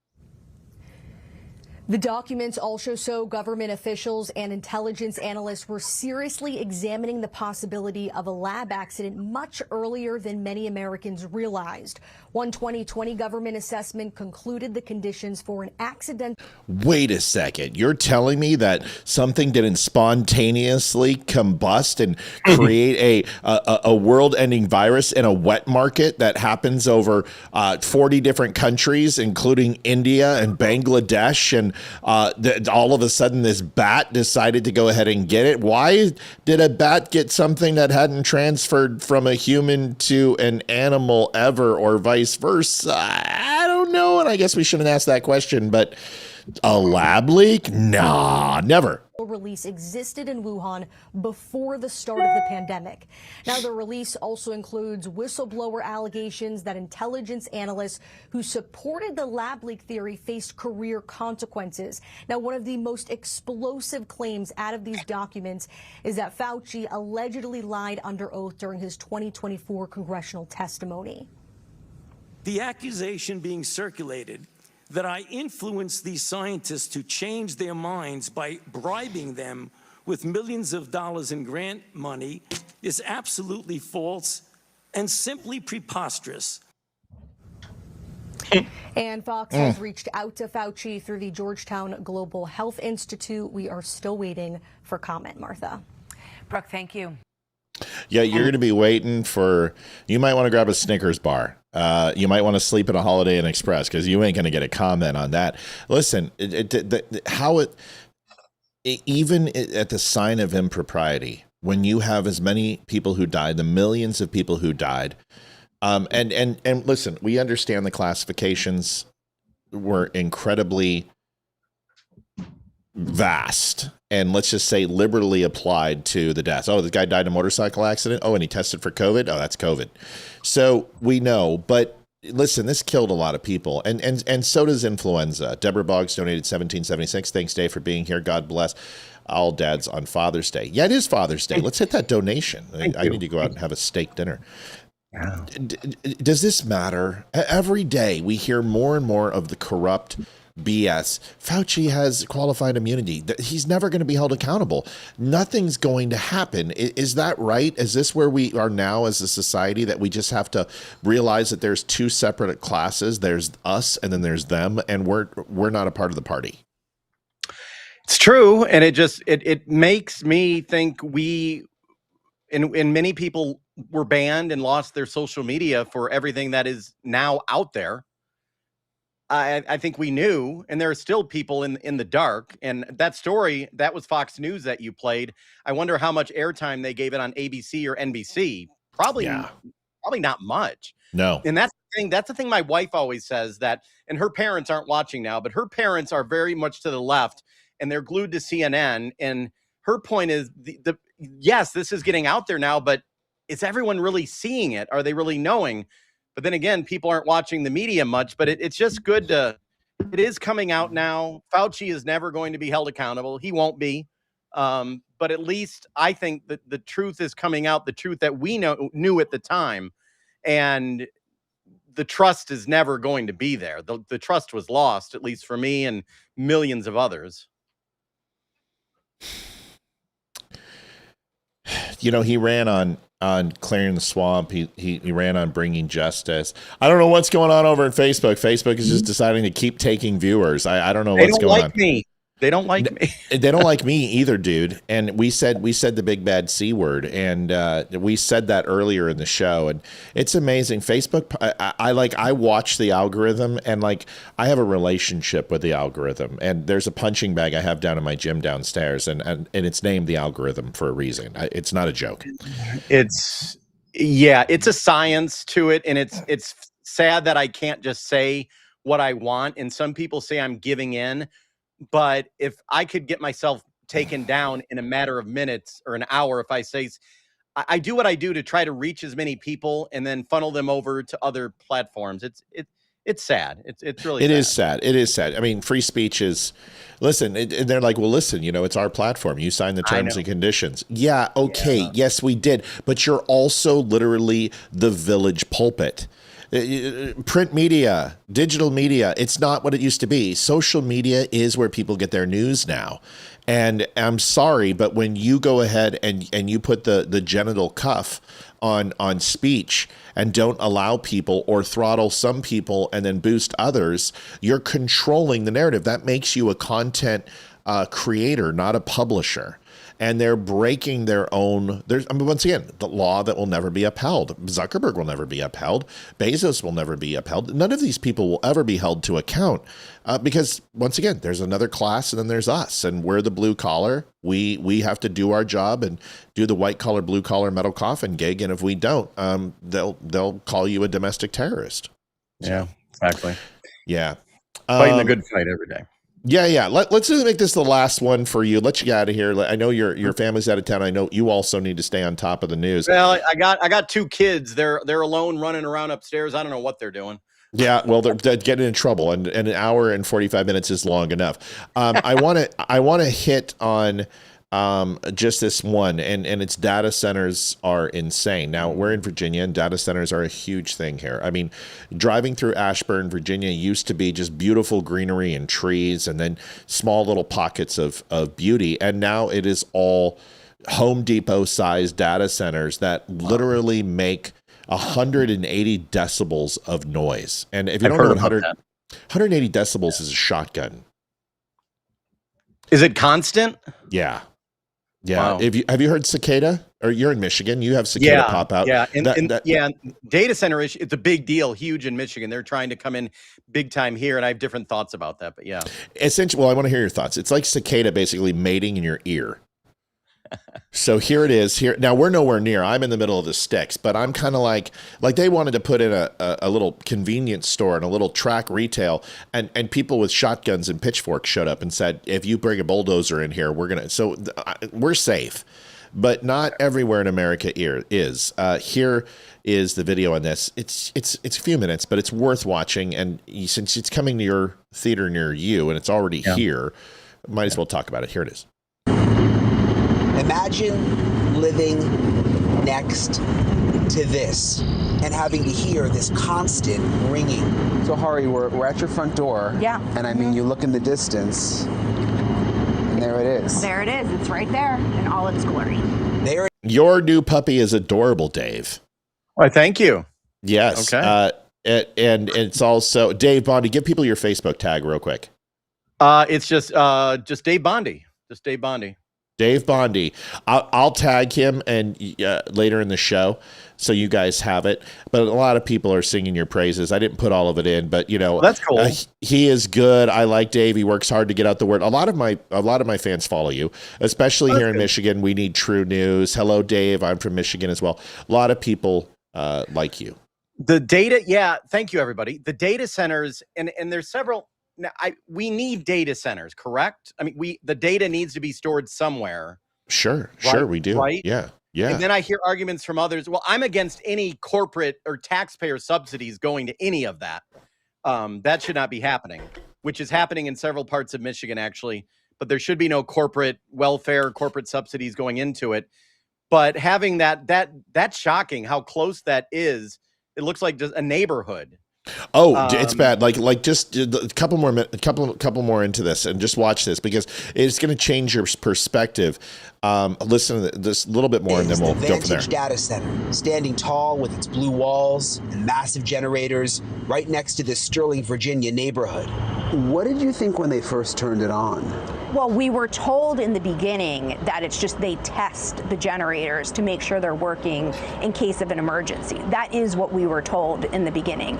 And then as the year and the months have gone on, they just never turned off? They're just never turned off. Hari says they told them the generators were just temporary. But that was more than a year ago. The massive data center was never hooked up to the power grid, so the generators are the only source of electricity. You just hear this noise, it's just like, you just want to curse, it's that bad. Greg Pirio also lives right next door. Our concern is property values. Unless we can mitigate this, and we're talking about lawyers with options of what we can do and all that, we know that we're not going to get the values for our homes that we could have gotten before. It's about more than money, it's quality of life. One neighbor here even put plexiglass up against the window to block the noise. And they have their own sound meters to monitor the noise. This is a dashboard that some of my neighbors set up. Virginia is the data center epicenter of the world. There are hundreds of them. consuming more than 25% of the state's power, driving up electric bills. They can build their own power plants as part of their factory so that no one's prices will go up. And in many cases, prices of electricity will go down for the community, and very substantially down. President Trump's Hold on one second. Bullshit. plan Okay. to keep the data centers off the power grid is good for keeping electric rates down. And there are positives with data centers. They create jobs when they're built. They create local tax revenue, which helps schools. It can help lower property taxes. And they're pretty much inevitable with the way we use technology these days, arguably becoming essential infrastructure. The neighbors here don't disagree, and they don't hate all data centers, but think they shouldn't be so close to neighborhoods.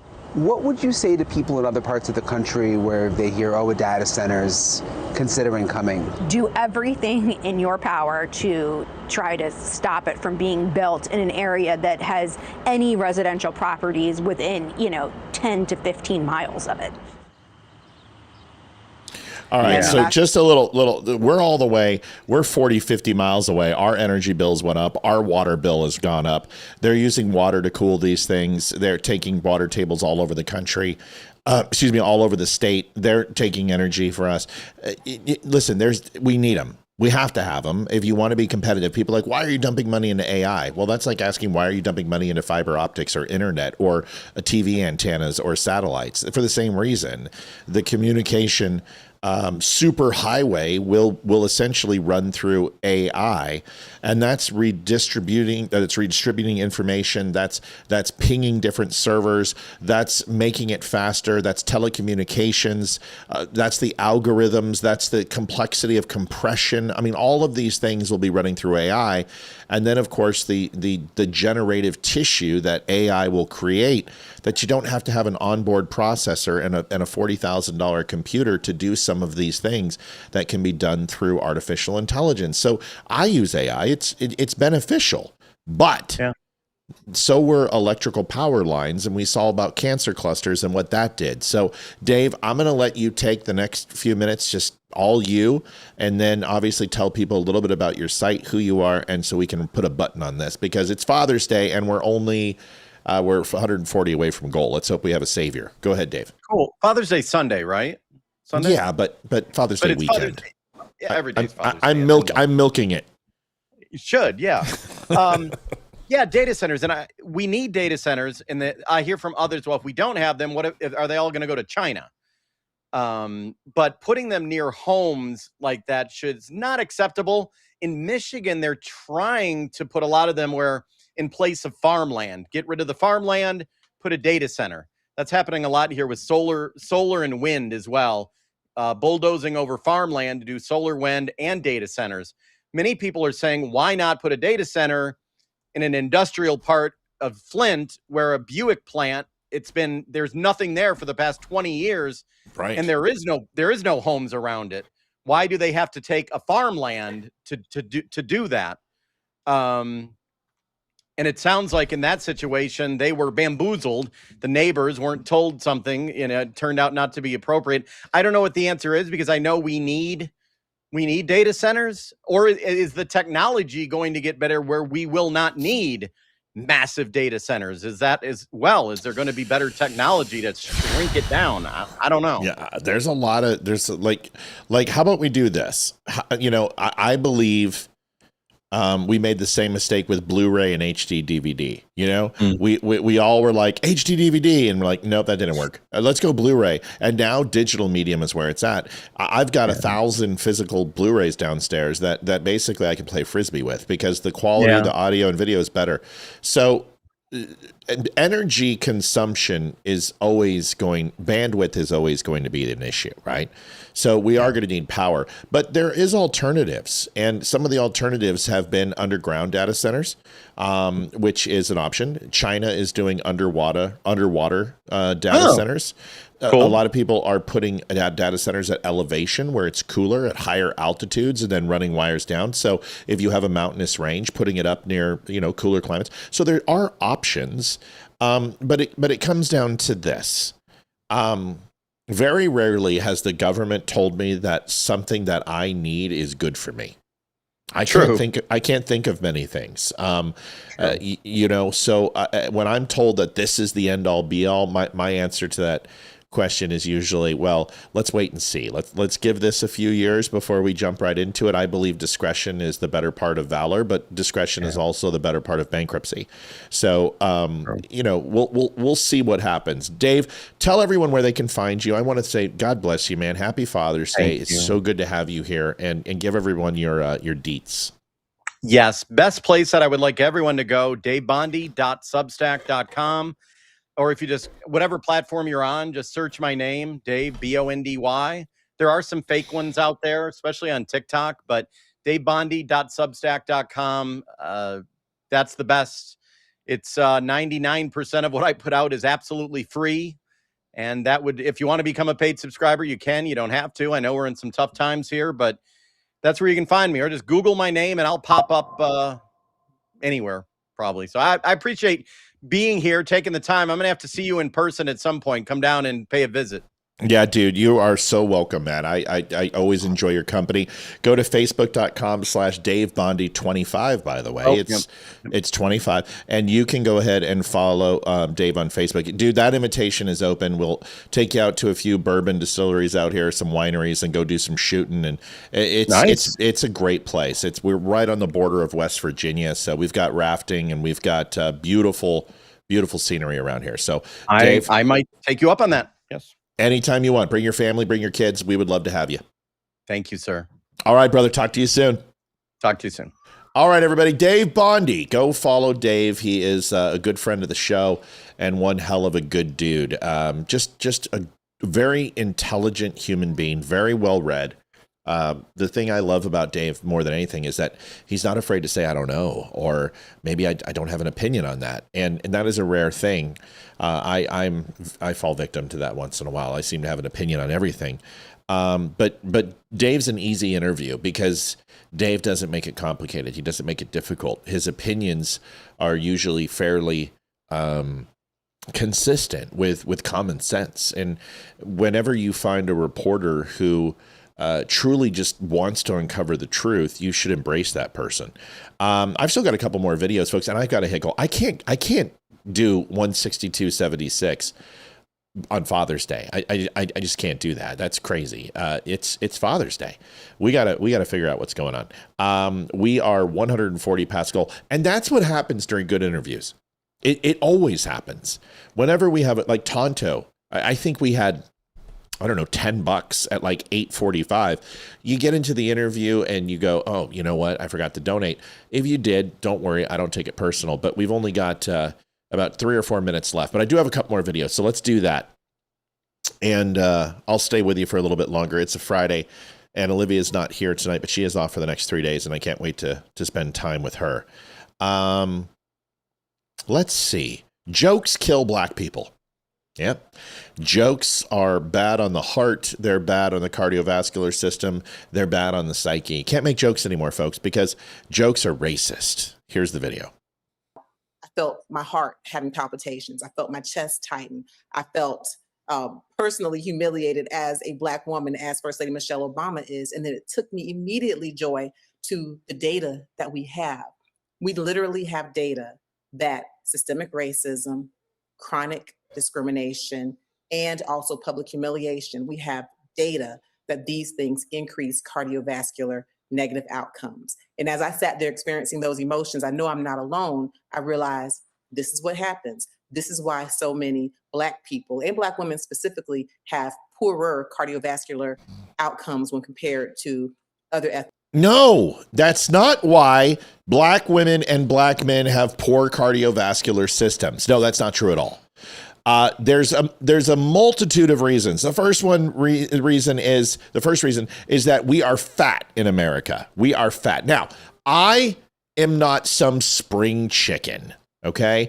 I am a 225-pound, 6'4" man. Now, I will tell you, I don't have any fat on my arms, any fat on my chest, any fat on my shoulders, in my back, in my legs, in my ass. I have a little poochie down my tummy that has got there because I have stopped dedicating 7 days a week in the gym. And my body will forgive that lack of activity just because I got sick of working out every single day. But I've gone to a point now where I got to be more productive. I got to get out there. But cardiovascularly, I'm that of an 18-year-old. I can go out and run 3 miles. I can go out and push 45,000 pounds in a workout. I'm still in decent shape. But am I perfect? No, I'm probably 16% body fat, where if you would have seen me 4 years ago, I was closer to 8. Is that a good thing? No. But I also don't eat like shit.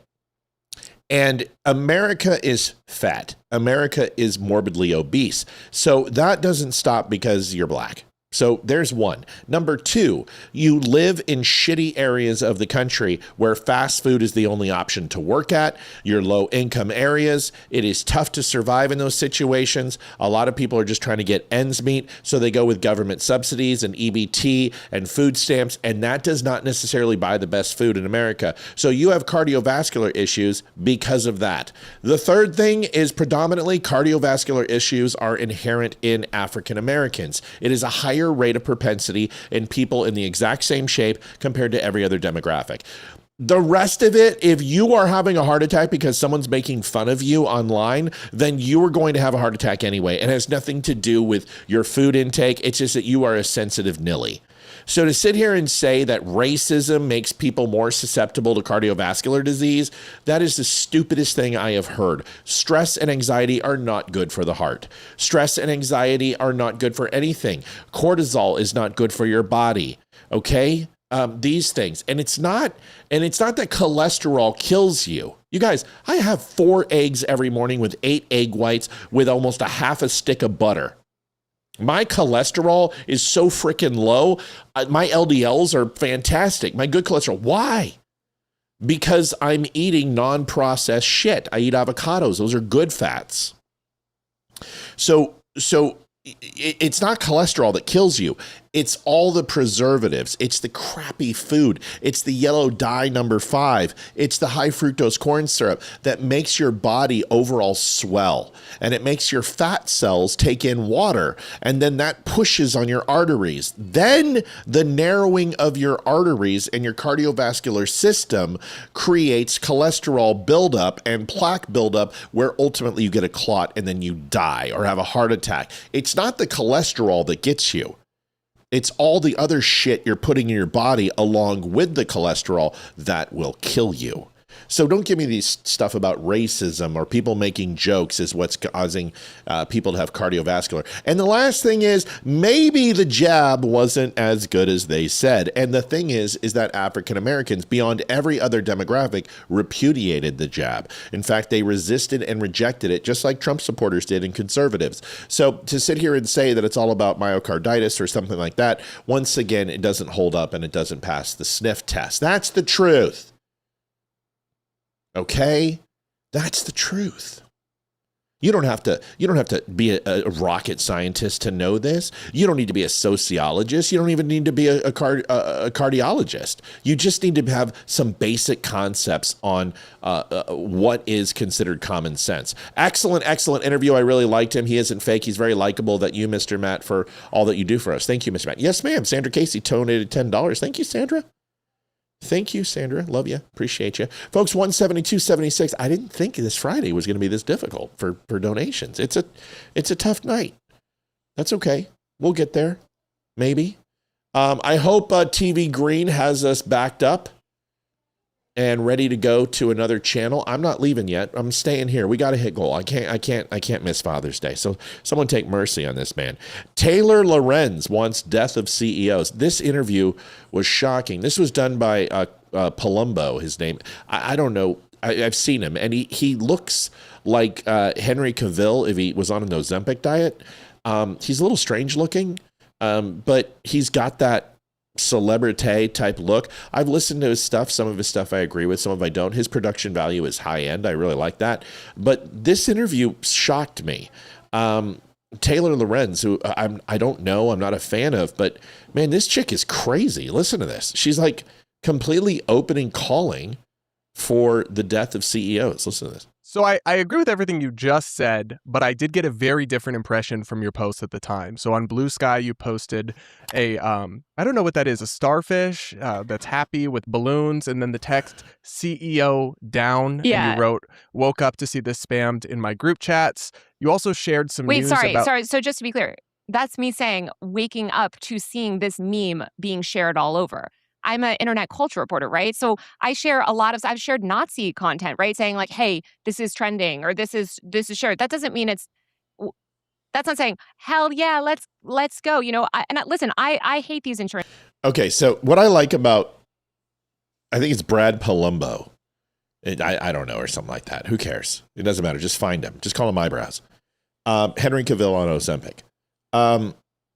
You can see that she's walking right into a bear trap. Like, she's going, listen, I'm just a reporter. I'm just reporting the news. But of course, Brad is already looking at his screen. He's ready to load the next hit, and he's got her dead to rights. And I've been doing this long enough to know this is not what I do to my guests. Like, I'm not gonna let them walk into something like that. I'm just gonna be like, listen, you and I both know that it's not just reporting. You say some crap. Why do you want CEOs to die? Like, literally, what is the animus towards CEOs in specific? Is it their riches? Is it their wealth? Is it jealousy? Do you think that they're scum suckers? What is it? I'm going to ask that question directly, but Brad lays a bear trap and she walks right into it. She chose the bear on this one. Executives. I'm not going to cry, when they, sort of bad things befall them, but I'm sure a lot of people feel that way about me. That doesn't mean I think somebody should go around shooting, me on the street or anyone on the street. Really, I think gun violence. Okay, but we have this next tweet. Generally, as we saw with Charlie Kirk as well, like it's not good regardless. But you did also post in response to Blue Cross Blue Shield news about them, quote, and people wonder why we want these executives dead. So yeah. Whoops. He kind of walked into that, sister. Was that just investigative journalism too? Watch how she shifts. Watch how she lets her mask slip. That seems like you're expressing that sentiment in your own right, not just uncritically. I would love if all of these, evil people in the world wanted to drop dead tomorrow.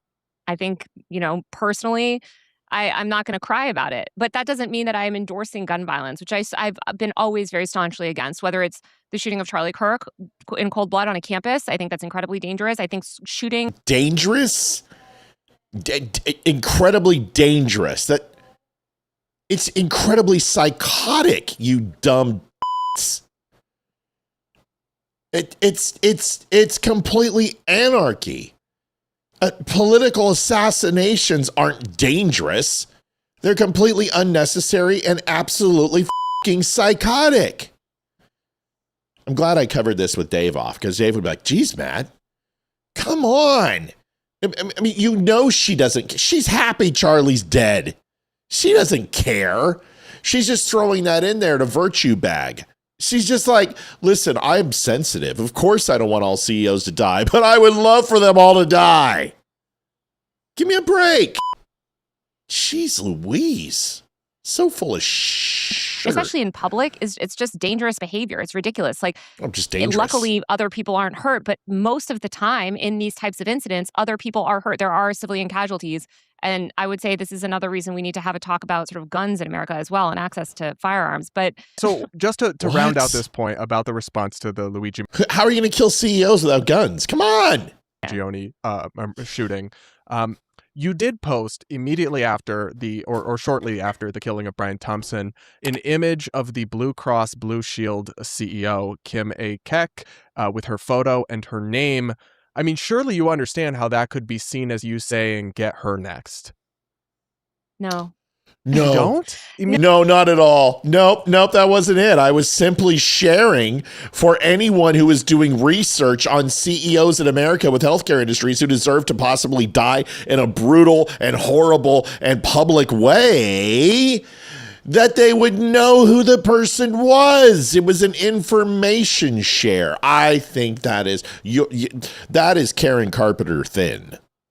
After someone's shot, you post another CEO with their name and face after you just said we want these people dead. With context, talking about it. Again, like, we need to talk about the context. At that point, people were really talking about that. She was in the conversation. People were talking about it. Again, you can take every single thing that I post and frame it in the worst way possible and intentionally mislead stuff about it. And that's what the right-wing media does. And I have to say, it's such a waste. It's such a Take accountability. Take accountability. Like, see, I can't respect a person who can't just own this. You're right. I said it. That's what I was saying. I was mad. I'm mad. I think Blue Cross Blue Shield is just as evil as United Healthcare, just as evil as Met, just as evil as any other major insurance company. Yes, that's what I was saying. I didn't mean it. I was trying to get clicks. I was trying to generate revenue on my site. It's tough to grow. Yep, that's what I did. I mean, come on, just admit it. We know what you did. But she's like, no, absolutely not. That's not what I did. No. Why did you do it? Oh, please. It's the right-wing media. This is no offense. No offense. But this woman is an emotional bag of nonsense. Just nonsense. Because not only are you intellectually dishonest and disingenuous, but you think people are stupid. You're Candace Owens. This is what Candace does. I didn't say Erica Kirk did it. Did you hear me say those words? I didn't say that that woman who is a honeypot for Jews, who married Charlie Kirk, whose father was CIA, who was just trying to steal his company and may have hired somebody to kill him, did that. No, I never said those words. What do you mean? How could you come? We're getting close, folks. We're going to get close to find out who Erica Kirk did it. And I promise you, TPUSA killed him. And we're going to go ahead and make sure we understand that. And I'm going to lie and cajole and keep you hanging on and sucking on my tit, giving me millions of dollars until we do. Oh, yeah. That's what it's about. And I know it feeds the base and I know it generates outrage, but it's very silly. And the left does it too. I'm not going to say the left doesn't do it too. You don't think there's anything irresponsible about that? Putting immediately after an assassination against a healthcare CEO, blasting out the name and image and specifically another CEO. The context in which I blasted it out was saying people are calling death threats against her. By the way, I actually debunked the idea that she was, I think there was a claim that she had cut some other sort of backing, like. Oh, this sounds legit. I can't remember. She had cut back on, I think it was like anesthesia or something. I helped debunk those claims. So again, like if Fox News wants to screenshot something and manufacture outrage for their own engagement bait, I'm not going to live my life in a way where like projecting what you did. You were doing come on, that's projection. You were doing rage bait, folks. 172.76. I am not feeling good tonight. We miss it. I don't think we're going to hit it. This is why they want stricter firearm laws, because of their own evil thoughts regarding how they would use them. That's absolutely right. Looks like no go tonight, folks. We tried to do it. We missed it. That's the way it is, baby. Matt, how much walking should I do to help me lose weight? It's not how much walking you should do to help you lose weight. What is your goal? Is your goal to feel better? Is your goal to fix an ailment? Is your goal to get stronger? Is your goal to what? So here's the thing. How much walking you could do? You could walk from here to Alaska, but if you're eating the wrong things, it won't do a lick of good. My recommendation is to go into a caloric deficit. Women should eat about 1,700 calories a day, depending upon height, weight, and size. Men should have about 2,200 calories a day.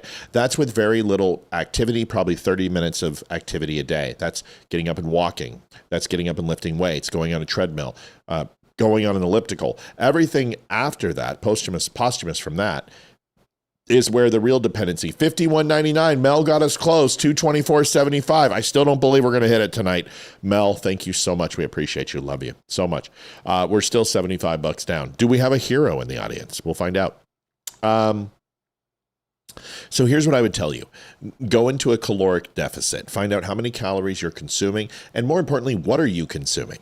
Right? It's not like, folks, I eat well. 3 pieces of toast with a little bit of low sugar strawberry preserves, 3 eggs with 6 egg whites, I think is what it is. Right. That's huge. That's like 550 calories in the morning. For lunch, I have a protein shake. For dinner, I eat a full meal. And here's what you should do. A fist. Eat the size of your fist of a meal for breakfast, eat a size of 2 fists for lunch, and 3 fists for dinner. If you do that, you're pretty much in a good spot. If you want to have a hamburger and some french fries, that's fine. Just make sure you stay within your caloric deficit. Don't add a shit ton of horrible cheese to it. Don't add a shit ton of mayonnaise to it. Don't have high fructose corn syrup ketchup with your fries. Decide, listen, I'm going to put a piece of lettuce, a piece of tomato on there. I'm going to put some avocado mayonnaise on there, and I'm going to rock and roll with some mustard. Okay, good. Go with that. For the french fries, instead of using, ketchup, maybe I'll use some low-fat ranch, whatever. You must make choices that are better for you. Then you need 30 minutes of exercise a day. I don't give a shit what you do. I don't care if you swim. I don't care if you walk. I don't care if you lift weights. I don't care if you run in place or get on a treadmill. 30 minutes a day is all you need. If you take the calorie intake that you're supposed to have, and you go ahead and move 30 minutes a day of high-intensity cardio or lifting or whatever it would be, you can do HIIT, you can do interval training, whatever you want to do. You will lose weight. I don't care who you are. I'm 300 pounds and I have a fat gene. No, you're lazy and you eat like shit and you don't work out. The Biggest Loser is a perfect example. Okay? Every single woman and man lost weight on those shows. And if they didn't, it's because they didn't eat right or they didn't do the work. And then they got voted off. Is that a healthy way to lose weight? No. The other thing is people are like, I eat right. I work out. What's wrong? You don't drink water. You should be drinking a gallon of water a day. Get a giant jug and put it in there. You want to know why? Because you will not eat as much. You're not hungry. You're bored. You can eat once a day. You literally can. You're like, no, I can't. I'll die. I'll get a headache. Yes, you will, because you eat like shit and your body has to go and get away from the chemical dependency of all the crap that you put in your body. But if you drink a gallon of water a day, have a protein shake, cup of coffee for breakfast, you have a moderate, like a piece of chicken and maybe some rice or a small salad for lunch, and then you have a 3-fist dinner, a protein source and 2 sides, and stop eating at 6 o'clock. And don't eat until 9 or 10 the next morning, I promise you will lose weight. It is physically, there is nothing in your body that stops it. I have a glandular problem. It doesn't matter. It doesn't matter. I don't care how bad your glandular. I have a glandular problem. I have a thyroid issue. I had a thyroglostic duct cyst removed from my throat when I was a young kid, tapped on my thyroid. That changed my chemical disposition of my body to have a little bit of proclivity to put some chubby in my face. I can't get rid of it. There's nothing I can do. When I was 203 pounds, I still had the same head, same face. And when I zoom in, people go, oh my God, he's fat. But then when I zoom out, they go, oh, well, he's fit. That's just the way it is. But it doesn't mean you can't work. You've got to try new things. You've got to work hard. But not drinking enough water, man, that is the number one thing people don't do. What, do you guys notice that? Do you know this? You've been watching the show for how long? I always have this. I've got this filled to the brim with a shake. This is also amino acids. And I'm constantly drinking. And now I'm out. I got to piss like a racehorse. But I'm staying on for $75. You can do this. If you need help, I have helped a lot of people get fit. I'm not perfect. Right. Mac and cheese is not a side if you're already having potatoes. Starches, man. Listen, there's nothing wrong with potatoes. For this morning, I had an omelet. I had 2 pancakes and potatoes. It's my Sunday treat. You know what I didn't do tonight? I didn't go get a 3rd bowl of rice. I didn't go ahead and shove down potato chips. I had fried rice, a little bit of pork, some egg, some veggies. Mr. Sauce may not be the hero, Matt, but wind beneath your wings, absolutely. You can be the wind between my ears. Matty Sauce, $50, $274.75. We're now $25.25 away, folks. We're really close. The point is, you can do this. It takes commitment. You did not put on this weight in a month.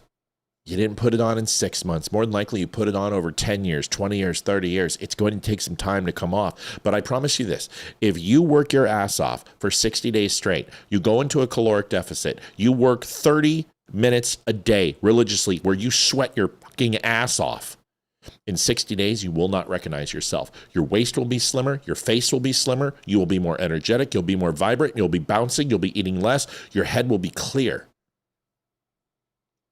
I promise you. I promise you, 60 days, you won't recognize your body. I know I could go into the gym, and if you guys want to see it, I'll do it. Just to show people. We'll make a challenge. But I can go lose 10 pounds in 10 days. And the only thing I will do is add a 45-minute workout routine, and I will kick my own ass into strength. I'm not a weak guy. I am not a wimp. I am muscular. I'm a big dude. It's there. I just got 10 pounds of water weight that I need to lose. And most people don't understand when they think water weight, oh, I should drink less water. Bullshit. You should drink more. The water weight is your body retaining water because you're not getting enough. It's the same thing that happens to women on their menstruation cycles. The number one source of iron in your diet is water. Do you know the amount of minerals in water? And what do women do? They tend to supplement with other things, cranberry juice or chocolate or ice cream or shit that they don't need. And they dehydrate because they're losing a shit ton of blood, and your body needs to reproduce that blood. So what does it use to reproduce blood? Water. And you don't drink enough. So your body retains it. Kyle says, Matt, can you help me get fat? Yeah, get on your knees. I'll give you 400 grams of protein anytime you're ready. No, Kyle, I'm not going to help you get fat. That was kind of gross, but no. No, I just want you guys, to get healthy if you want to get healthy. And if you don't, then don't. Same thing I tell my wife. My wife is so pretty, I don't care. She is in a state now where she weighed 130 pounds to 108 pounds her whole life with me. Now she doesn't. And she looks beautiful. You know what I told her this morning? I looked at her and I said, eat more waffles. I love her like that. I think she's hotter than she's ever been. She's got a great ass. She's got a beautiful tummy, and she's sexy as shit. And I don't care. And I said, if you want to be fit, be fit. But if you don't want to be, I'm totally cool with it. And you know what? I've never seen her so liberated. She actually enjoys food. She doesn't have to walk around the house and worry about what I'm going to think and judge her. I just put my arms around her and kiss her and tell her I love her. But the moment that she puts herself in jeopardy or comes pre-diabetic, I'm going to kick her fucking ass. Because I want her here for the rest of her life with me, and I want to spend it together, and I want her to be healthy. But right now, if she wants to weigh 140, 145, I don't care. It's always amazing. One of the best lines in Pulp Fiction with Bruce Willis is when he's in bed with the girl from the French girl, and he looks over at her, and she goes, you know, I want a pot belly. And he goes, you want to be, like fat? You want to be pregnant? He's like, no, I want a little pot, And she goes, it's amazing what's appealing to the eye versus what's appealing to the touch. It's a great comment. And so when people are like, oh, I don't want to get fat, I'm like, have you ever had a handful of ass? It's the greatest thing in the world. So I don't care about that. I don't care about that at all. But I do care about her health, and I want her to be healthy. And I want her to be alive, and I want her to be around for a long time. That's it. Yeah, I'm having a tough time with a beer gut look without drinking the beer. Well, that's just water. Dude, your muscle, your cores are right there. Like you can, when I squeeze right here, you can feel the six pack. You just can't see it. The reason you can't see it is because I'm holding on like 10 pounds of water in my freaking waist. That's where men wear it. That's it. Matt, have you ever done extended fasting? Mm-hmm. It's not great because it's a temporary solution to a permanent problem. Your body ultimately is going to need those calories. These whole water diets and paracoon diets and high protein, at some point you're going to have to come back to reality, and your body is going to punish your bad habits. But yeah, intermittent fasting is great. I do cardio intermittent fasting. So when I wake up, first thing I do is run. It's wonderful. Fasted cardio is like the best because it's hard because you don't have any energy and you wake up and you're tired and you're lethargic. First thing you want is some food to get going. No, you get on the treadmill and you start running, and it really burns fat. But it's got to be targeted cardio. You don't want to be running 160 beats a minute. You're going to burn muscle, especially in fasted. So intermittent fasting is good to get yourself regulated to less meals or smaller meals, shrink your stomach a little bit. So it's good, but you got to be careful.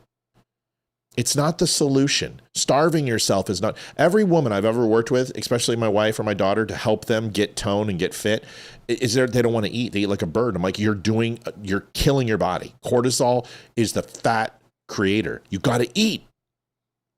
I want you to eat chicken. I want you to eat broccoli. I want you to eat vegetables, cauliflower. Put a little cheese on that. Get a baked potato. Have a little sour cream. That's okay. Have some steak. Have a piece of chicken. Have a pork chop. Holy shit, eat bacon with your eggs. It's okay. Just do it in moderation. I eat great shit. I just don't eat it like people do. When I get a gallon of ice cream, that can last me a year. I'll have a scoop. But it's also putting some blueberries and some granola in that. Well, that's a better choice, and it's a great treat. And the ice cream isn't the focus. It's just having a little bit of something to get that sweet tooth. But you got to have a cheat day. Mine are pancakes every Sunday. 3 pancakes with maple syrup and blueberries. Abso-fucking-lutely. That's my cheat day. Sometimes I take more cheat days than others. I'm going to look like a walking zero white guilt billboard at the beach when the new shirts arrive. Yeah, I punch those through. Do sit-ups for your stomach? Sure. Sit-ups for your stomach work, but there's other things you can do for your stomach. Reverse lunges are great for your stomach. Ab crunches are great for your stomach. Don't do sit-ups for your abs. You know what's great for your abs? Drink a lot of water and go on a caloric deficit, and your middle will shrink.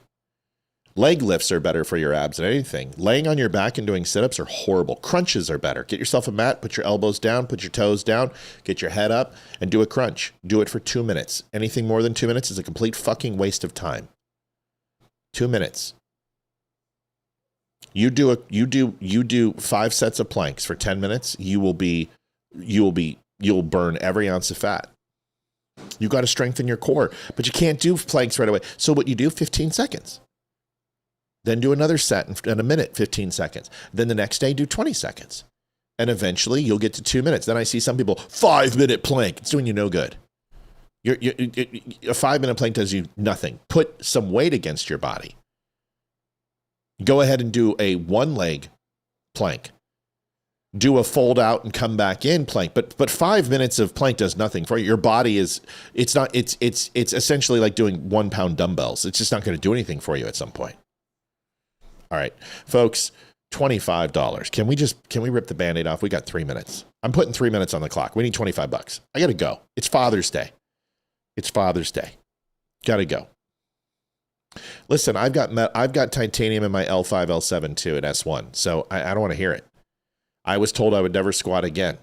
I could squat 350. I was told I wasn't going to bench again. I do 245. I was told I wouldn't be able to do lunges. I was told that I wouldn't be able to do Roman deadlifts. I was told I wouldn't be able to do leg press. I can leg press 500 pounds.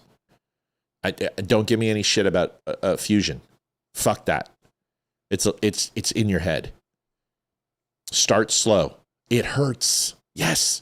Back sucks, dude. I've got the worst back in the world. I've got degenerative disc disease. I have bulging discs. I have a 3-level fusion. I have spinal stenosis, and I have a pacemaker in my back with a spinal cord stimulator. Mello 2728. Love you.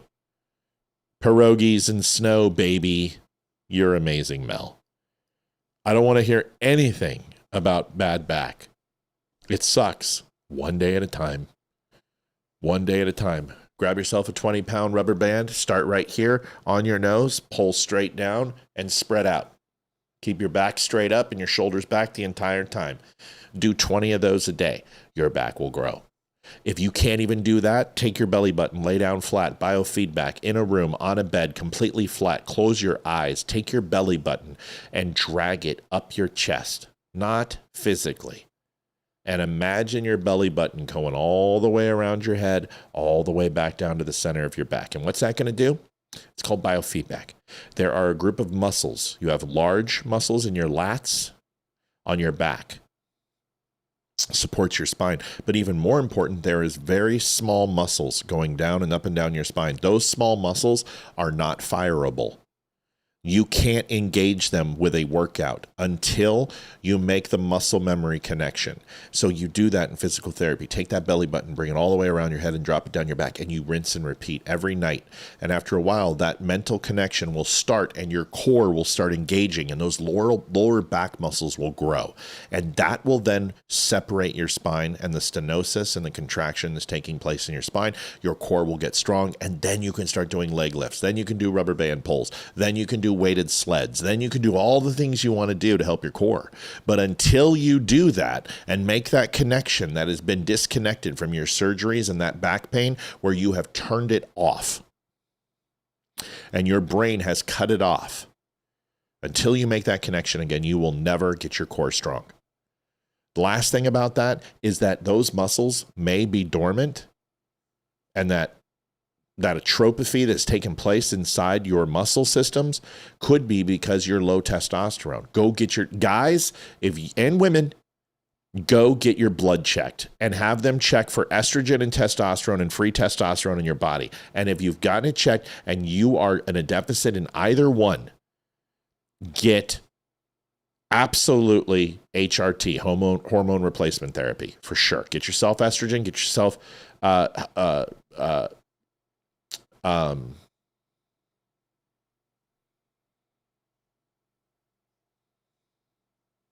believe I drew a blank. It's coming. Testosterone. Get yourself testosterone, get yourself estrogen. Once you get that right, because you cannot build muscle groups at the way you need to without testosterone. That's it. That's it. Yeah, never stop moving either. Keep moving. Don't sit on the couch all day.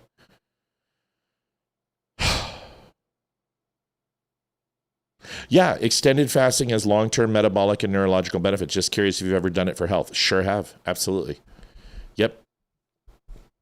Yeah, what I'm just saying, for weight loss, it's a dangerous, it can have immediate effects on weight loss, and people are like, I'm good, but it's like Ozempic. Once you come off the Ozempic, you're screwed because you're going to start eating again. It's not long-term change. The only thing that can create long-term change in a body is habits. That's it. All right. I want to say thank you for hitting gold. That was like pulling teeth, but we did it. We did it. Thank you, guys and girls. I appreciate you. End of show. We have some guests coming. We just had our good friend, Dave Bondy, in house. Good show. Fun to see him. Gary Brugman's coming. Gary Brugman is a Border Patrol agent who was pardoned by President Trump. You guys can email me anything you want or call me. I will help you. If you need a kick in the ass or motivation, I can help you. Okay. Elaine says, I have osteoporosis. Thank you. I have scoliosis of the spine, and I have thrown my back out at least 5 times, and I have lost inches in height. So now I can't lay flat on my back. Get an inversion table. Get an inversion table. And start slow. Do stand up, standing flat.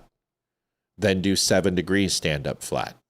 Then do 14 degrees, and slowly get the inversion table to help you. You will stretch out your spine. And then eventually you'll go completely vertical.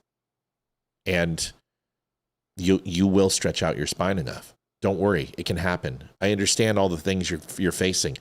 The word I can't is your problem. It takes 1 step, and then it takes 2, and then 3. I was 265 pounds. I was almost 60% body fat. I had 110 pounds of muscle on my body. I've got 202 pounds of muscle on my body now. I'm at 16% body fat. I can run, I can lift, I can do everything. I can go on a jet ski, I can go jump out of a plane again. I was addicted to Oxycontin and Oxycodone. I was taking 450 milligrams of that shit a day. I was having the Heath Ledger cocktail. I was taking Valium at night. Ambien. I was going to die. I was going to die. And what did I do? I flushed it, and I went through 2 months of withdrawal. I dropped 265 pounds. I went down to like 201, and then I went back up to 265 in 30 days. 30 fucking days. The leg shakes were so bad, Olivia used to have to sit on my legs. I used to have to go in and she would pour gallons of boiling hot water in a bathtub to get my legs from stop shaking. I chipped teeth from the withdrawals. I would stay up for 7-8 days at a time, catching 5-6 minute naps every 10 hours. I couldn't get comfortable. I couldn't sit still. Restless leg syndrome, the worst thing ever. I thought it was a joke. It is horrible. And then, when I came out of my fog and came out of the cave, and I had no happiness, and I had no serotonin, and I had no dopamine in my body, and I couldn't find anything, I wanted to kill myself. And then I said no. And I sat at the edge of the bed when I had that gun, and I was going to put it in my mouth and pull the trigger, and I didn't. And then it started with a push-up. And I couldn't do it. I got down like a quarter of an inch, and then I was out of breath. And then I got on a treadmill, and I ran for 10 seconds. And I thought I was going to die. Then the next day, I tried to do a push-up again, and I ran for 15 seconds. And then a minute. And then 10 push-ups. And then 20. And then 100 and 300. And then 30 minutes flat out, running at 7.2 miles an hour. It starts with 1. The most important number is you. And stop making excuses. That's it. I've heard it all. I've heard all the sob stories, and I've had the worst. I'm sick and fucking tired of it. No, you can. You're just choosing not to because it's too hard. And I don't care. But if you want to do the work and you want to, I've heard every story. I've been there. I've been there. Broken and bedlam, folks. It's up to you. And if you say you can't, you're right. And if you say you can, you're also right. That's my point. Some are just born to motivate because they lived it. That's you, Matt. No, man, dude, I just know what it's like to hate myself and look in the mirror and go, you're a fat piece of shit. And want to cover your hair a certain way or put on a hat or put on an extra size shirt so people don't see your stomach. I know what that feels like. I can't stand to be ashamed and not be able to unzip your skin and get the frack out of it. It's the worst feeling. It's the worst. And I know what that feels like. So just don't allow yourself to accept it anymore, because you have that conversation with yourself and you accept defeat. You tell yourself, no, I'll do it tomorrow. Tomorrow is the day that I decide. I'll eat one more cupcake today and tomorrow is, and then you just keep telling yourself that. And you negotiate with yourself for more, not less. And when you learn how to do that and push yourself, it's what SEALs talk about in BUDS. You negotiate your body for more. When you do 10 reps, you've got another 5 reps in you. You tell yourself to stop. You go 1, 2, 3, 4, 5, 6, 8, 9, 10. And if I put a gun to your head and say, I want 5 more in each arm or I'm going to kill you. 11, 12, 13, 14, 15. 1 more, you're dead. 16. Another. 17. I can't go anymore. Yes, you can. You got 2 more in you. You want to prove it? You can't prove it because nobody's going to put a gun to your head. So you got to put the gun to yourself. You can do it. You tell yourself not to. I've just seen too many guys push past their limits and go so far past what they're capable of because they have to. You are telling yourself you don't have to, so you don't. That's it. That's it. That's it. If you tell yourself to do 10, you're going to do 10. And 9 and 8 are going to be hard when 9 and 8 aren't hard. Complete muscle failure. Most people haven't done it. 6'3" and 220, dude, you're in good shape. You're not bad. You're overweight to medical health standards. Fuck that. Don't listen to that. There are so many things. Bone density. is a real thing. Muscle density is a real thing. Rib cage design, your legs. These are all, your body type makes a difference. Dude, I am so barrel chested, dude. My chest is like this. My side profile is, dude, it's, you can hear it. I am thick. That's a lot of weight. It's a lot of muscle. There's nothing you can do about that. So my 220 is going to be different than other 220s. But what you do need to do is, I don't care about your weight. Throw your scale out the fucking window. It's worthless. Your weight fluctuates too much. Water weight is a crazy thing, depending upon what you eat, how much stress, how much sleep. Throw the scale away. The question is, do your pants fit? Put on the tightest pair of pants you have and then start working out. In 1 week, if they're not slimmer, then you're doing the wrong exercise. If your pants fit, good. When you put on your underwear, do you wear boxers because briefs feel uncomfortable? Do you wear boxer briefs? And are your pants cutting into your stomach when you sit down? So you go get a bigger size. Why go get a bigger size? Because you're accepting failure. You're going, oh, here's my solution. No, the solution is to fucking stop eating and work out more, not to go get a bigger size. I wear a size 34 pant to 36. That's what I wore in high school. And whenever they get a little too tight, I'm like, oh shit, I gotta work at it. Gotta work at it.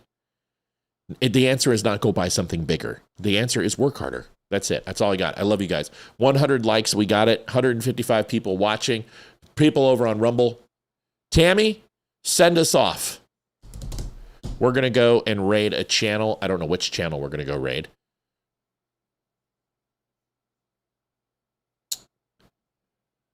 Tammy's going to send us somewhere. I'm probably not going to stick around a lot. Send us there. Let's get there. We'll go over and look real quick. And then I got to get out of here. I got to go spend time with my family.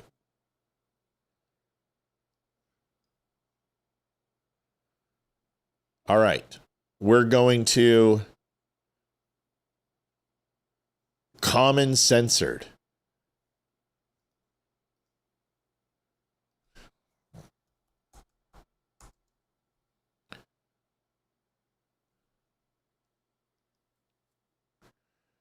All right.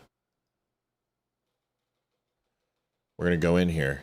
It's because we are being raided. Yes, you are. By the Dumb Show. The DUM Show. That's rumble.com/C/The Dumb Show. DUM. Boom. Posting the link in the chat for you guys. Dumb Show. Can't say I'm familiar with the Dumb Show. Thanks so much for the raid. I'll give you a follow over here. Let's see what the Dumb Show's been up to today. June 19th, 2026. Special guest Dave Bondy. Juneteenth. Tulsi Gabbard. I heard something about Fauci records being released on Tulsi's last day today. Can it possibly be true? Whoa, we got Inception going on over here. I'll give you a follow over here. Let's see what the Dumb Show's been up to. Thanks so much, Dumb Show. I'll meet you up. Probably it's going to be a delay, but thanks for sharing us, man. We appreciate you. Then won't let us rewind. Must be set to live only at the moment. Thanks so much for the raid, Dumb Show. Nux up for you. Boom. Loki says hi as well. Let's check out the playlist over here. Voters locked out. This is from 3 months ago. Let's check out live. Looks like a daily show, multiple streams a day. Looks like our multiple uploads. All right, I'm going to have to check this out. This looks like some good production, some interesting topics. Scott Lobido, nice. Thanks so much, Dumb Show, for rating. That's rumble.com/C/The Dumb Show. And let's grab a link to today's broadcast and post it in the chat so you guys can hop on over and give them a follow. Streams a day. Appreciate you, sir. Thank you so much. Do that with the correct hand. Boom. All right.